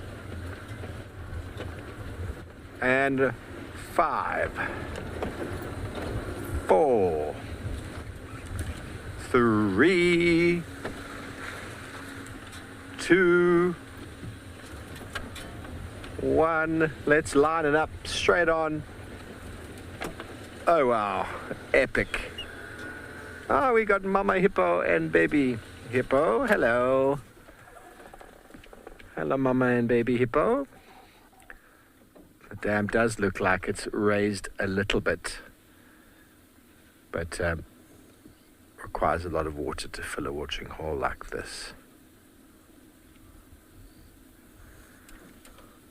Okay, well, let's send you over to James to see who he's possibly found.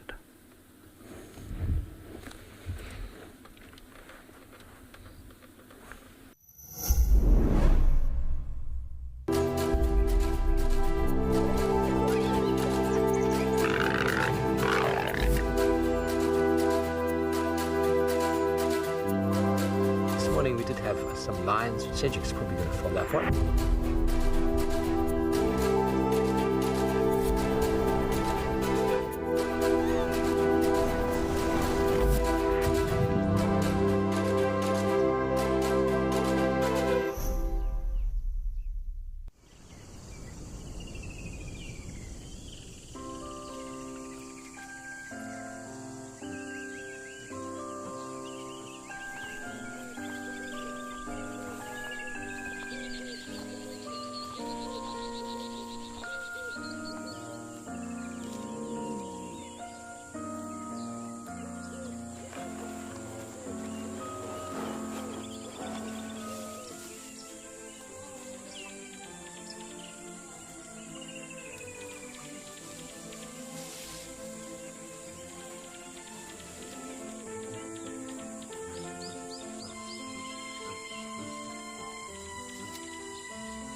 Now, if you're wondering whether or not it is the biggest owl we get in Africa, it is marginally smaller than the Pell's fishing owl.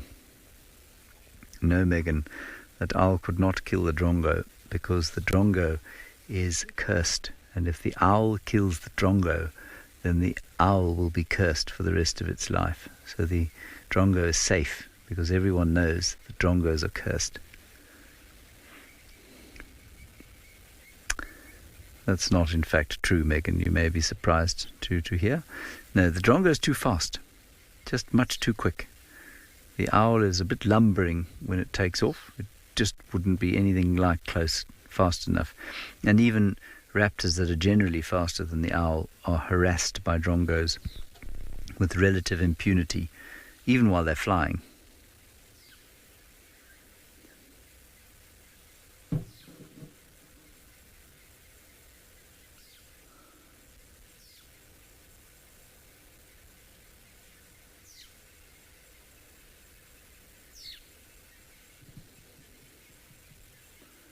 In the background you can hear quite a lot of Franklin action.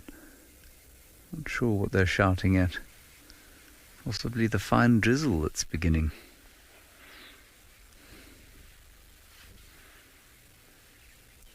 Right, welcome back to those of you who have just joined us. We are sitting here with a Verreaux's eagle owl. We've just been going through the list of things that this magnificent owl eats. It's 2 feet tall, weighs between 1.8 and 2.3 kilograms. And for those of you living in the 19th century, you can multiply that by 2.2 if you want it in pounds. I suppose I gave it to you in feet, so I did you the favour of doing half imperial, half metric. 62 centimetres tall.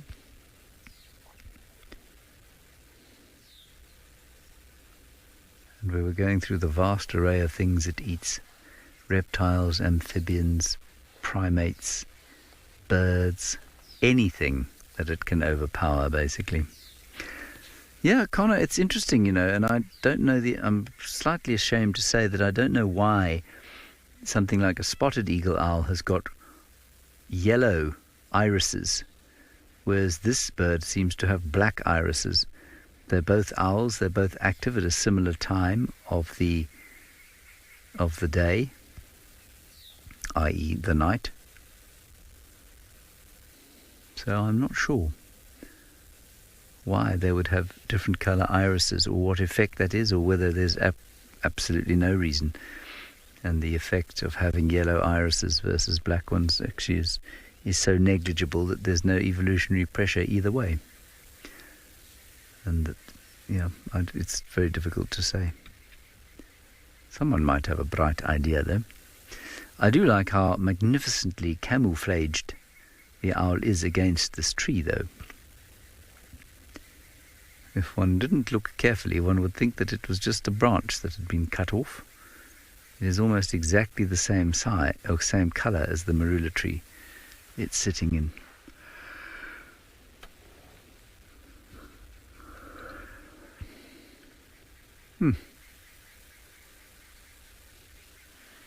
Some babblers shouting in the background.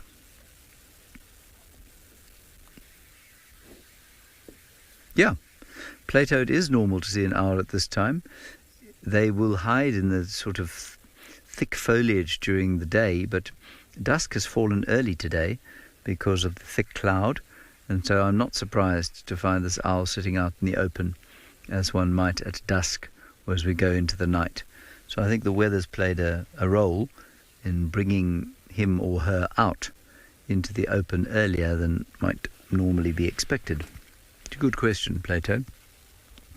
But the light would suggest it's much later, and the owl has either been fooled by it or decided that it's dark enough for it to make a foray out and try and catch something for Saturday supper. What are you going to have for Saturday supper?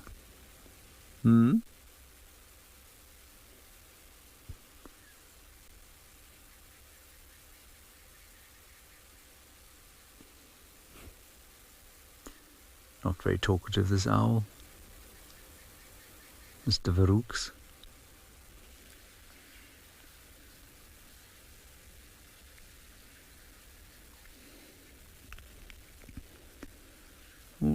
There we go. Totally. So he's going. He's landing. He's hunting. I'm not moving. He's on the ground. Ooh. I wonder if I can't get this car to move without having to start it. Yes, I can. Now, Pauline, you ask a brilliant question. There goes the owl. Brilliant question about whether or not we'd like to use electric vehicles. I mean, eventually, probably yes. And that was a good time to ask that question because I didn't want to start the engine and startle the bird. Thing is, with electric engines, they're magnificent. I mean, they're great to use, fantastic to use out here, but they are very maintenance, well, not maintenance heavy, they're incredibly expensive, incredibly heavy at the moment. Yeah, I've got him there, and there we go. And one day we'll probably have electric vehicles, we hope. But we're shortly to unveil our new Toyotas, or take them out on drive for the first time, and they are very special cars, and they will just keep going and going and going. And a nice picture just being sent through by Judy Ditchfield in Johannesburg of a spotted eagle owl in her garden. It's wonderful. Thank you, Judy. You should tweet that.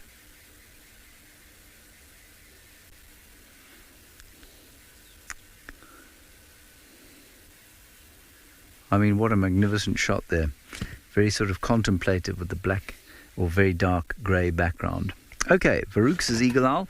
We're going to leave because I think it's time to go back to the lions now. We're not too far from where they were last. It's getting very dark prematurely.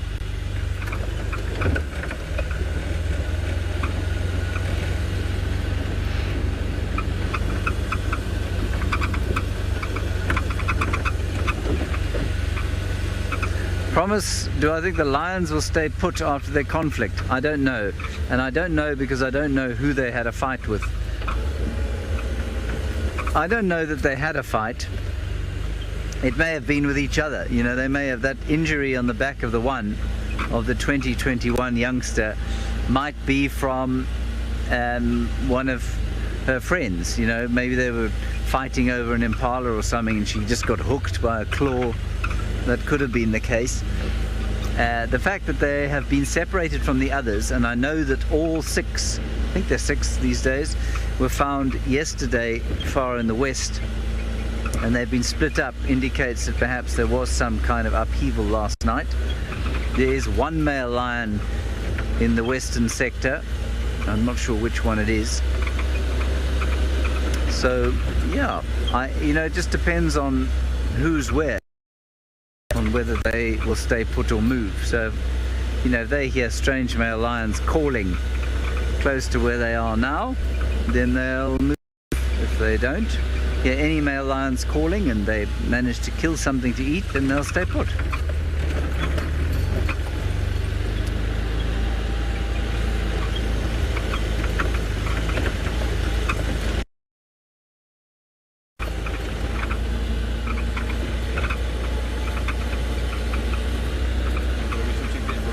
Okay, we're going to go into infrared, everybody, because it's got so dark.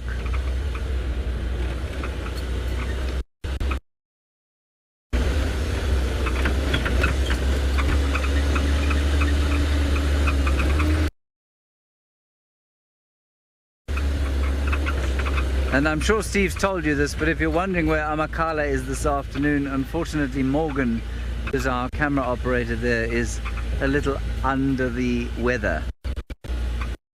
So unable to join us on drive. It's just been the Wolf and I. Canine Girl, you're wondering what the best lion sighting is I've ever had. Phew, that's really... I guess some of those lion sightings in the Mara.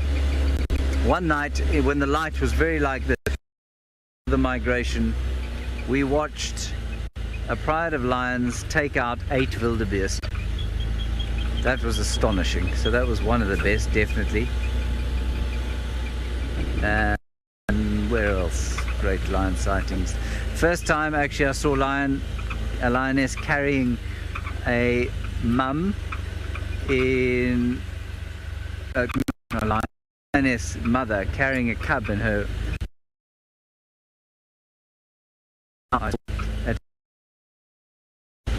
That was very nice, and saw the same in the Mara about a year later, so that was special. Lots of amazing kind of cub sightings. Those are my best ones, when the cubs are playing and making their noises and just being cubbish. Well, the lions are still there, that's great.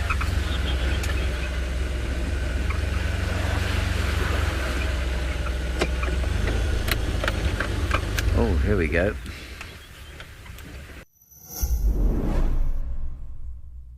We have an exciting announcement. Wild Earth is launching a YouTube membership program. For a nominal monthly fee, members get an ad-free channel, prioritized questions, early access to videos, and many more perks. You'll get fun features like badges and emojis that'll make you stand out in the chat.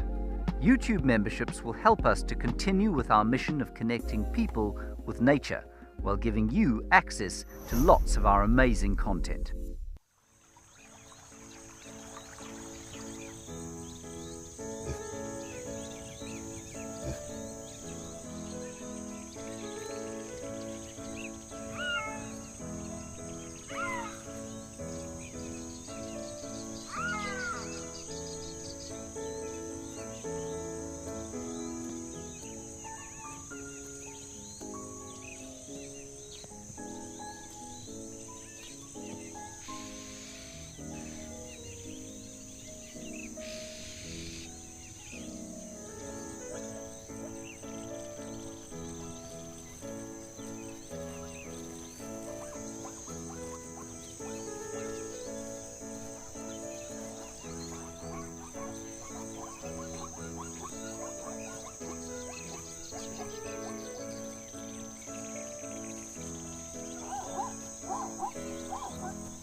Okay, everybody, well, it's nearly time for the spotlight, nearly. I'm like almost at that point. Got to reach all the way over there to get it. This is so far. It's just so far away. We'll get there shortly. I can still see top of this hill. Get our spotlight out.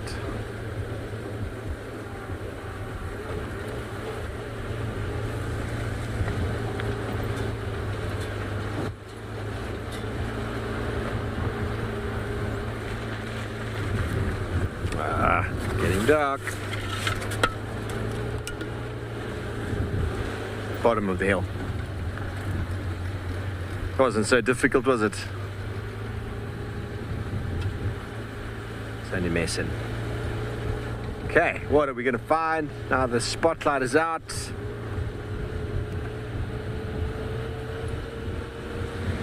Bring on the nocturnals. What's the wish list? Let us know.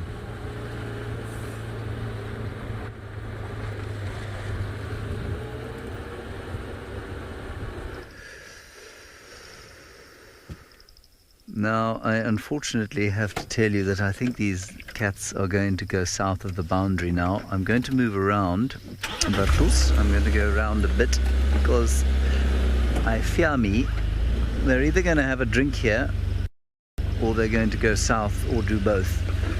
It does look like they're going to have a drink, so I'll just quickly pull in here.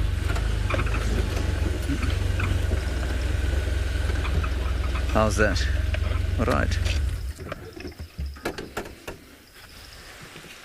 There we go.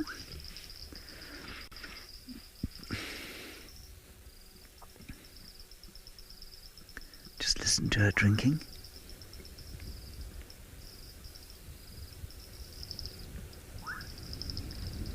Sounds like some of the guys eating in camp.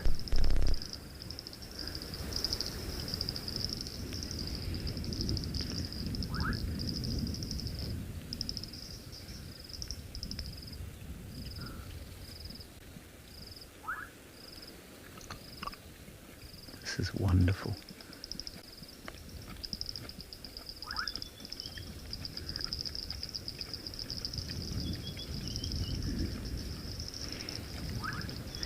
I bet that water doesn't taste like a fine scotch.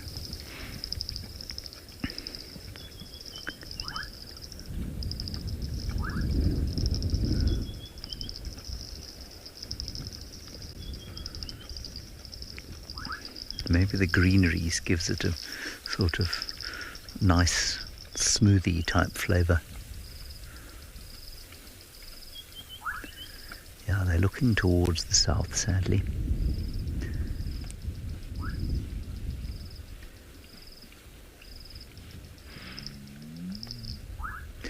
So this is fairly typical for them to get up, have a greeting session, lie down again a bit, get up, have a drink, lie down again a bit, sometimes for as much as 20 minutes or so, and then they start to move.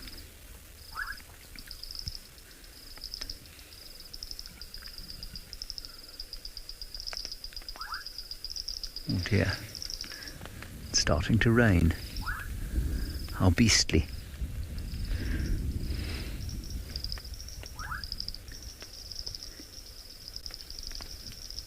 You can hear all the caicos clickety-clicking and the bubbling casinas, unsurprisingly, well, bubbling.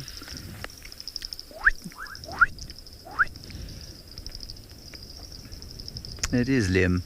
It's beautiful, and I really like these sorts of sightings in the infrared with the increased contrast. I mean, what you can see is far better than what I can see right now. They're talking to each other. Might even roar. Come on, give us a roar.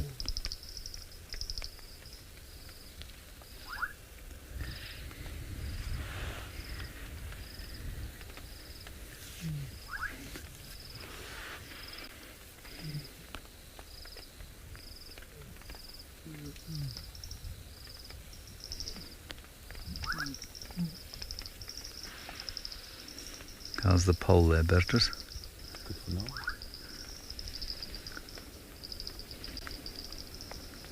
Still okay? Quite well. So they're just having a little greeting ceremony.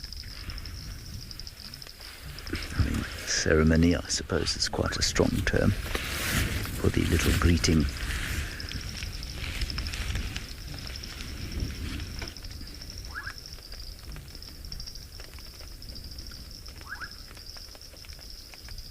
It is beautiful. Yeah. Hannah, you're right. Beautiful sounds of the frogs in the background. The lions going, oh, oh, oh. Excuse this sound. I just have to put on my jacket before I get wet so that I can drive. And there we go. They're not moving off south now. That's good news. Let's just stay looking at the one there. Bertus's halo is now red.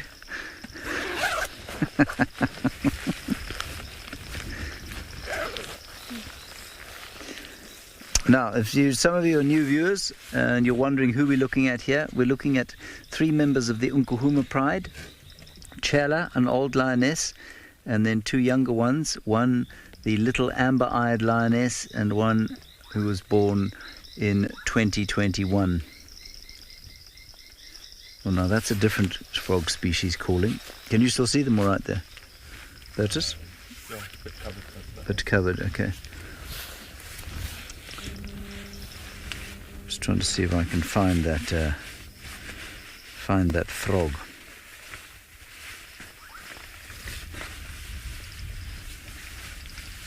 Yeah, many of you also sending through your heartfelt well wishes for poor old Morgan, who ain't feeling so fly. He's okay. Bertus is now putting on his jacket. If you're wondering what the noise is, and then we'll be good to go. You can hear them calling. Ho, ho.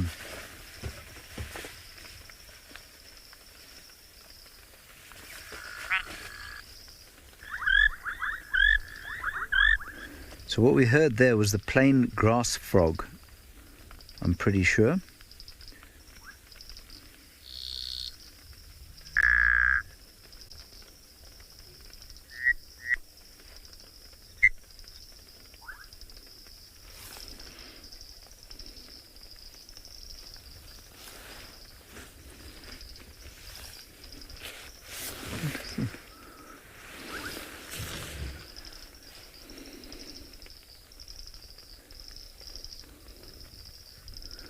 Is that your halo shining on them? That's my light spotlight. Your spotlight? Yeah, it's got a little spotlight on the side.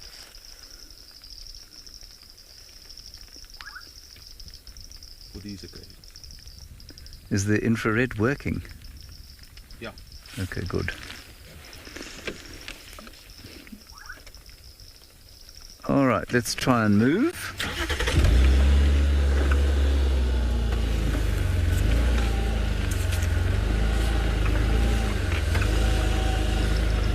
All right, let's head over to the wharf, find out what he's doing,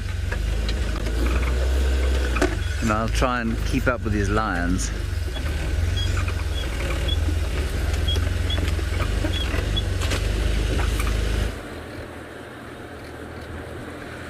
We are driving in the dark, looking for some nocturnals. Not really much to report on the western side now, northern boundary. I'm going to slowly head back towards the sort of open areas around camp. The wind has picked up a bit.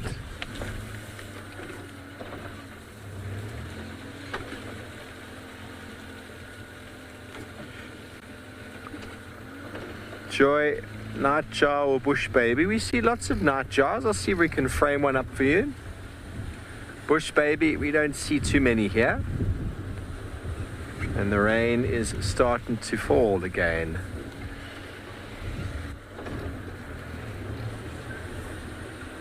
Come on, hold off, rain, hold off. We've got our rain roofs on, but I need to get my rain gear on shortly if it picks up.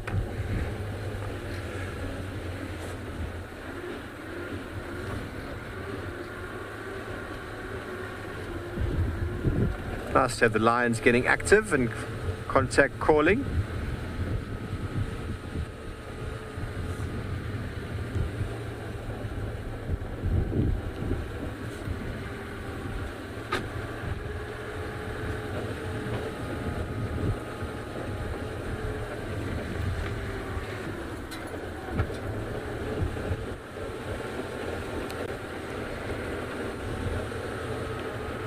Porcupine, Annabelle, I have yet to see one in Djuma. We see their tracks and sign all the time, but I think they wait for that like 2-3 o'clock period to move around. Have you seen one, Beeks? Yeah? Nope. No. No, I haven't seen one. They're here though. Definitely.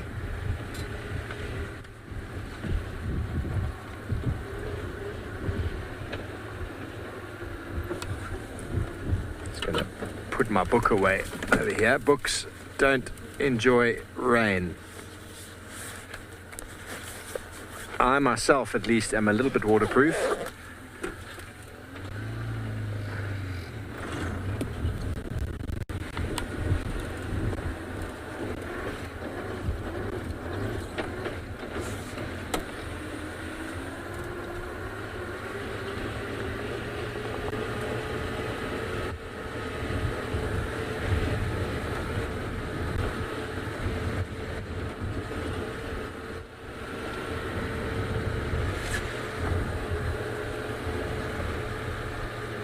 Benji, they're very well protected, but the quills work well a few times and then they need to regrow. So if a porcupine encounters a predator a few times in succession, there's a very good chance that the quills won't be as protective as they were, because half of them are stuck in faces of other predators. And there's also the confidence that comes with it. I've seen some animals very reluctant to tackle a porcupine, and I've seen others that have just gone in and killed them straight away. So it comes and goes, but clearly to be surviving out here in a landscape with lion and leopard, to have porcupine around, the quills have to have been successful, just not all the time.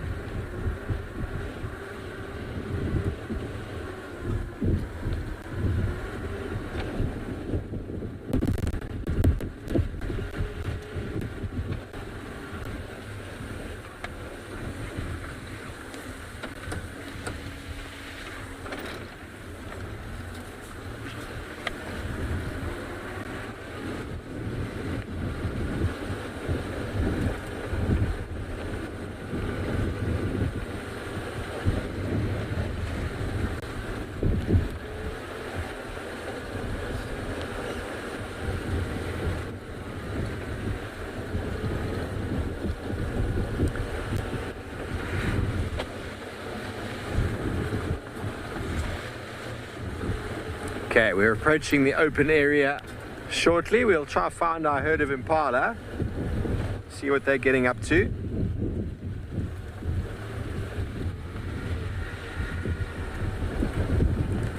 And it's windy, the rain is falling. This is ideal conditions for a predator to come shopping.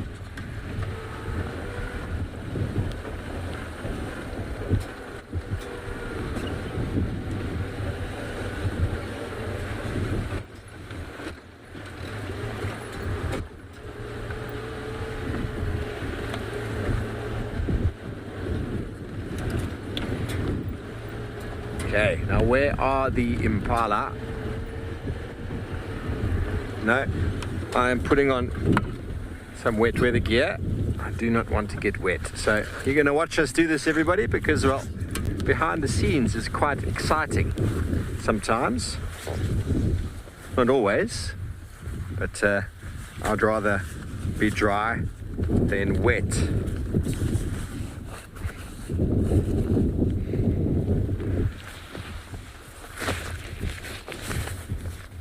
Thank you for bearing with us. BK, you're right on the back there, hey? Yeah, you're okay. You got your poncho on. Best investment, this little rain gear suit. The pants. It's often the legs get very, very wet when you're out on drive. I've got the poncho. It's just the water just runs down your back and accumulates on the seat, and you get a wet bum. And I don't know about you, everybody, but a 3-4 hour game drive in the rain, it's not a vibe having a wet bum. But maybe out there you personally love having a wet bum. I don't. Okay, we are good. We are high and dry.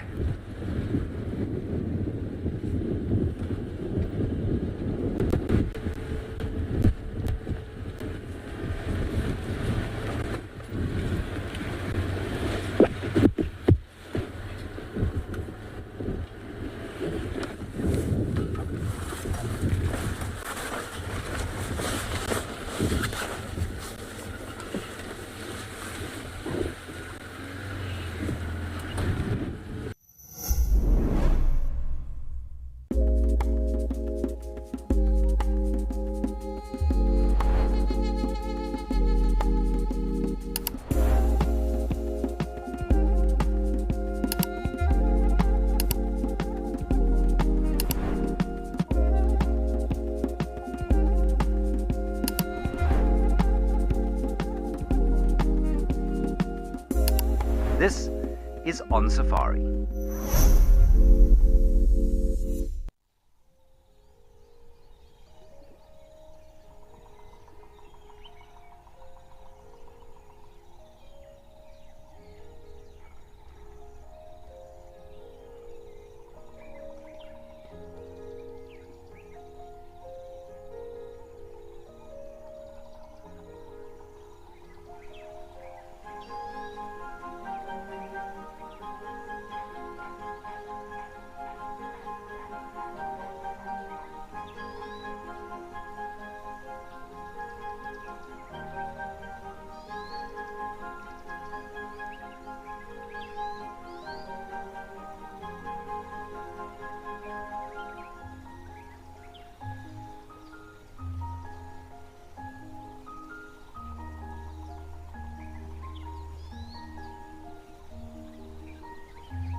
We were just talking about wet weather gear, or I think you were watching Steve put on his wet weather gear, and I was talking about guests and how I felt sorry for guests who came out here and had weather like this for 3 or 4 days and then they went home, having arrived under the mistaken impression that the weather out here is always amazing.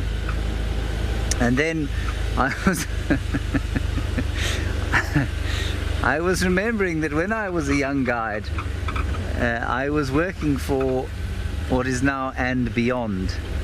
And look, the company was going through a slightly rough time, and it meant that we weren't taking shortcuts, but there were certain aspects of the hospitality on Game Drive that could have been improved.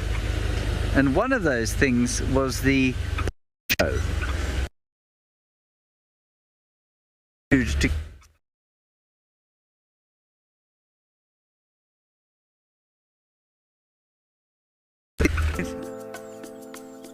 Africa boasts myriad landscapes.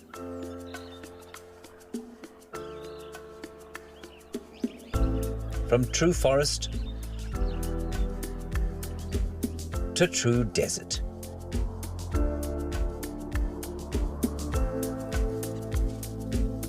And countless stunning ecosystems in between. The savannas of East Africa are home to nature's most stunning spectacle, the Great Migration. These rolling grasslands are nurseries of abundant life. The woodlands of southern Africa, sometimes verdant and sometimes desiccated, offer the most intimate insight into the lives of the continent's beloved wildlife. Wherever you are in Africa, the scenic majesty will take your breath away.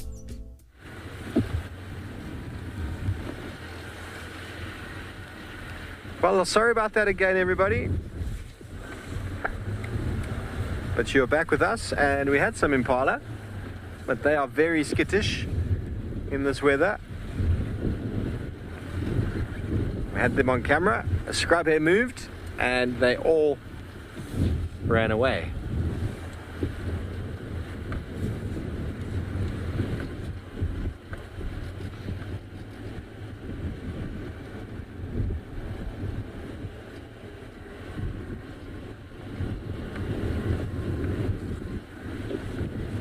Maggie soup and pancakes. We had pancakes for breakfast. I don't know when last they made us a soup for dinner, but what do you reckon's for dinner tonight? BK? What is it today? Saturday. I don't recall having lasagna this week. Do you? Do not recall having lasagna this week. Doesn't feel like a lasagna kind of day, although I would rather enjoy. I'd body my inner Garfield for some lasagna today. Soup and pancakes, those sound quite nice. Okay, so lots of Impala tracks all over here. They've been milling all over the area, not knowing where to go, running from this side to that side, to this side to that side. It's a stressful time for these poor animals. Spare a thought for them. Don't worry too much about us. We get wet and whatever, but we survive. We survive. We can go home and have a shower and change our clothes. These animals have to live out here in the wet, cold conditions with animals trying to eat them.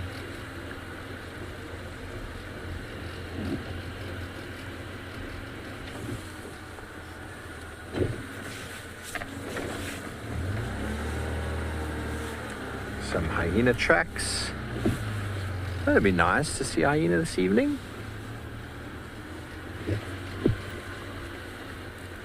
Still don't know who we saw this morning was walking away from us.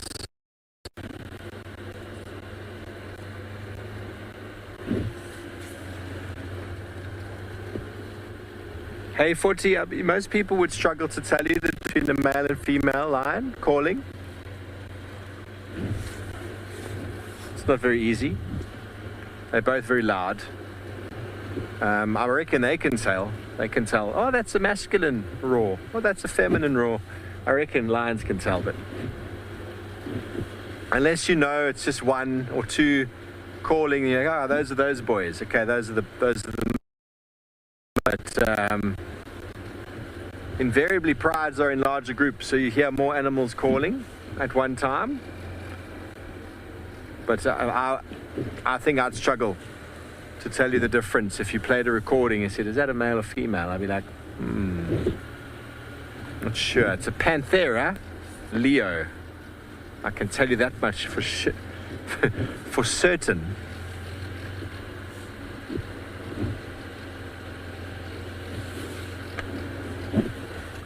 Okay, let's see if those Impala turn up again. No alarm calls, they're just bolted.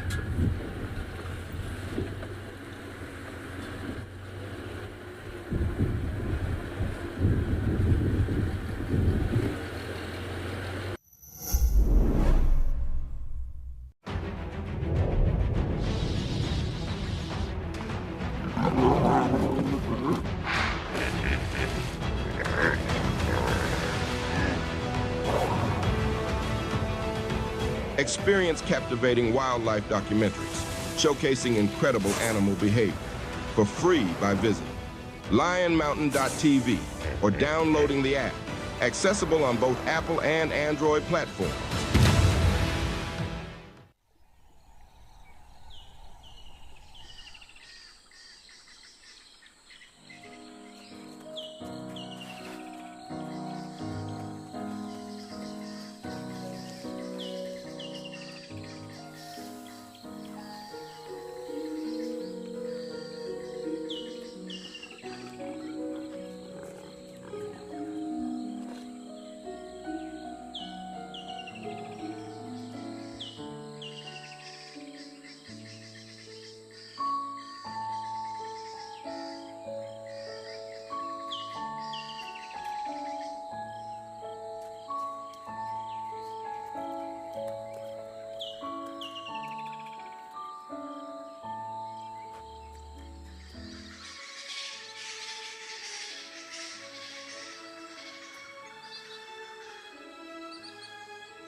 Did you hear that, Biggs? Yep. Did you hear the alarm call? Oh, no. No. I thought I heard one.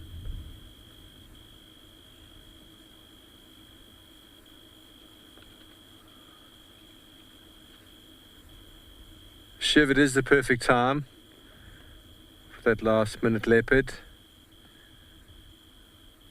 We're doing our best. We really are. But as James brought up, I mentioned it this morning, we had a discussion around dinner table or the lunch breakfast table. There's water everywhere, and with the weather we had last night, every big cat would have caught some food. You saw those lions James was with. They were fat and full and very comfortable.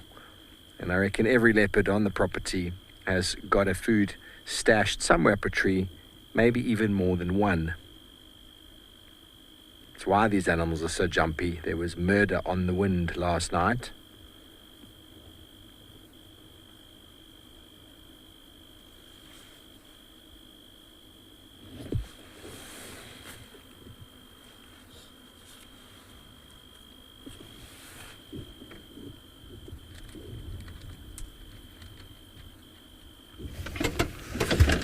Right, well, this is going to be our final stand for the evening. Unfortunately, we cannot move Rusty because Rusty will lose signal and we will therefore go off air. I was telling you a brief story about the ponchos we used to give to our guests at And Beyond, what was CC Africa. It was 20 years ago, so it's totally unlike I'm sure it is now. But the company was going through a bit of a tough time. And when the rain began, the tracker would jump off the front, sort of shaking his head in shame, knowing what was coming. And he'd take out this big bag of ponchos, and he'd take them out, and the guests would be super impressed that you had thought of this and that you didn't expect them to have their own rain gear. And you'd hand them these ponchos, and the first thing that would strike the guest as odd about the process was the fact that the poncho smelled a little bit like rancid custard. I think that's probably the best way to describe it. And no matter what you did with them, no matter how you washed them or left them out to dry, they smelled of rancid custard. So that was the first sort of disconcerting thing. The second disconcerting thing was when you put the poncho on and the rain began. The ability of the poncho to stop moisture passing through it can be likened to that of the ability of a tea bag to stop water getting through it. And so the guest was normally wet and then sweatily hot underneath this device simultaneously. And by the time they got back to the lodge, if you took them out again and offered the poncho, it was almost universally refused. I think things are probably a lot better than that now. I have one more thing to tell you, and that is that we are doing the town hall, obviously tomorrow at 7 o'clock, and the big thing about the town hall is going to be our conversation around multi-choice and DSTV. As I've said to you today, there's a good chance we're going to go off DSTV. Over 12,000 people have signed a petition to encourage multi-choice to help us out.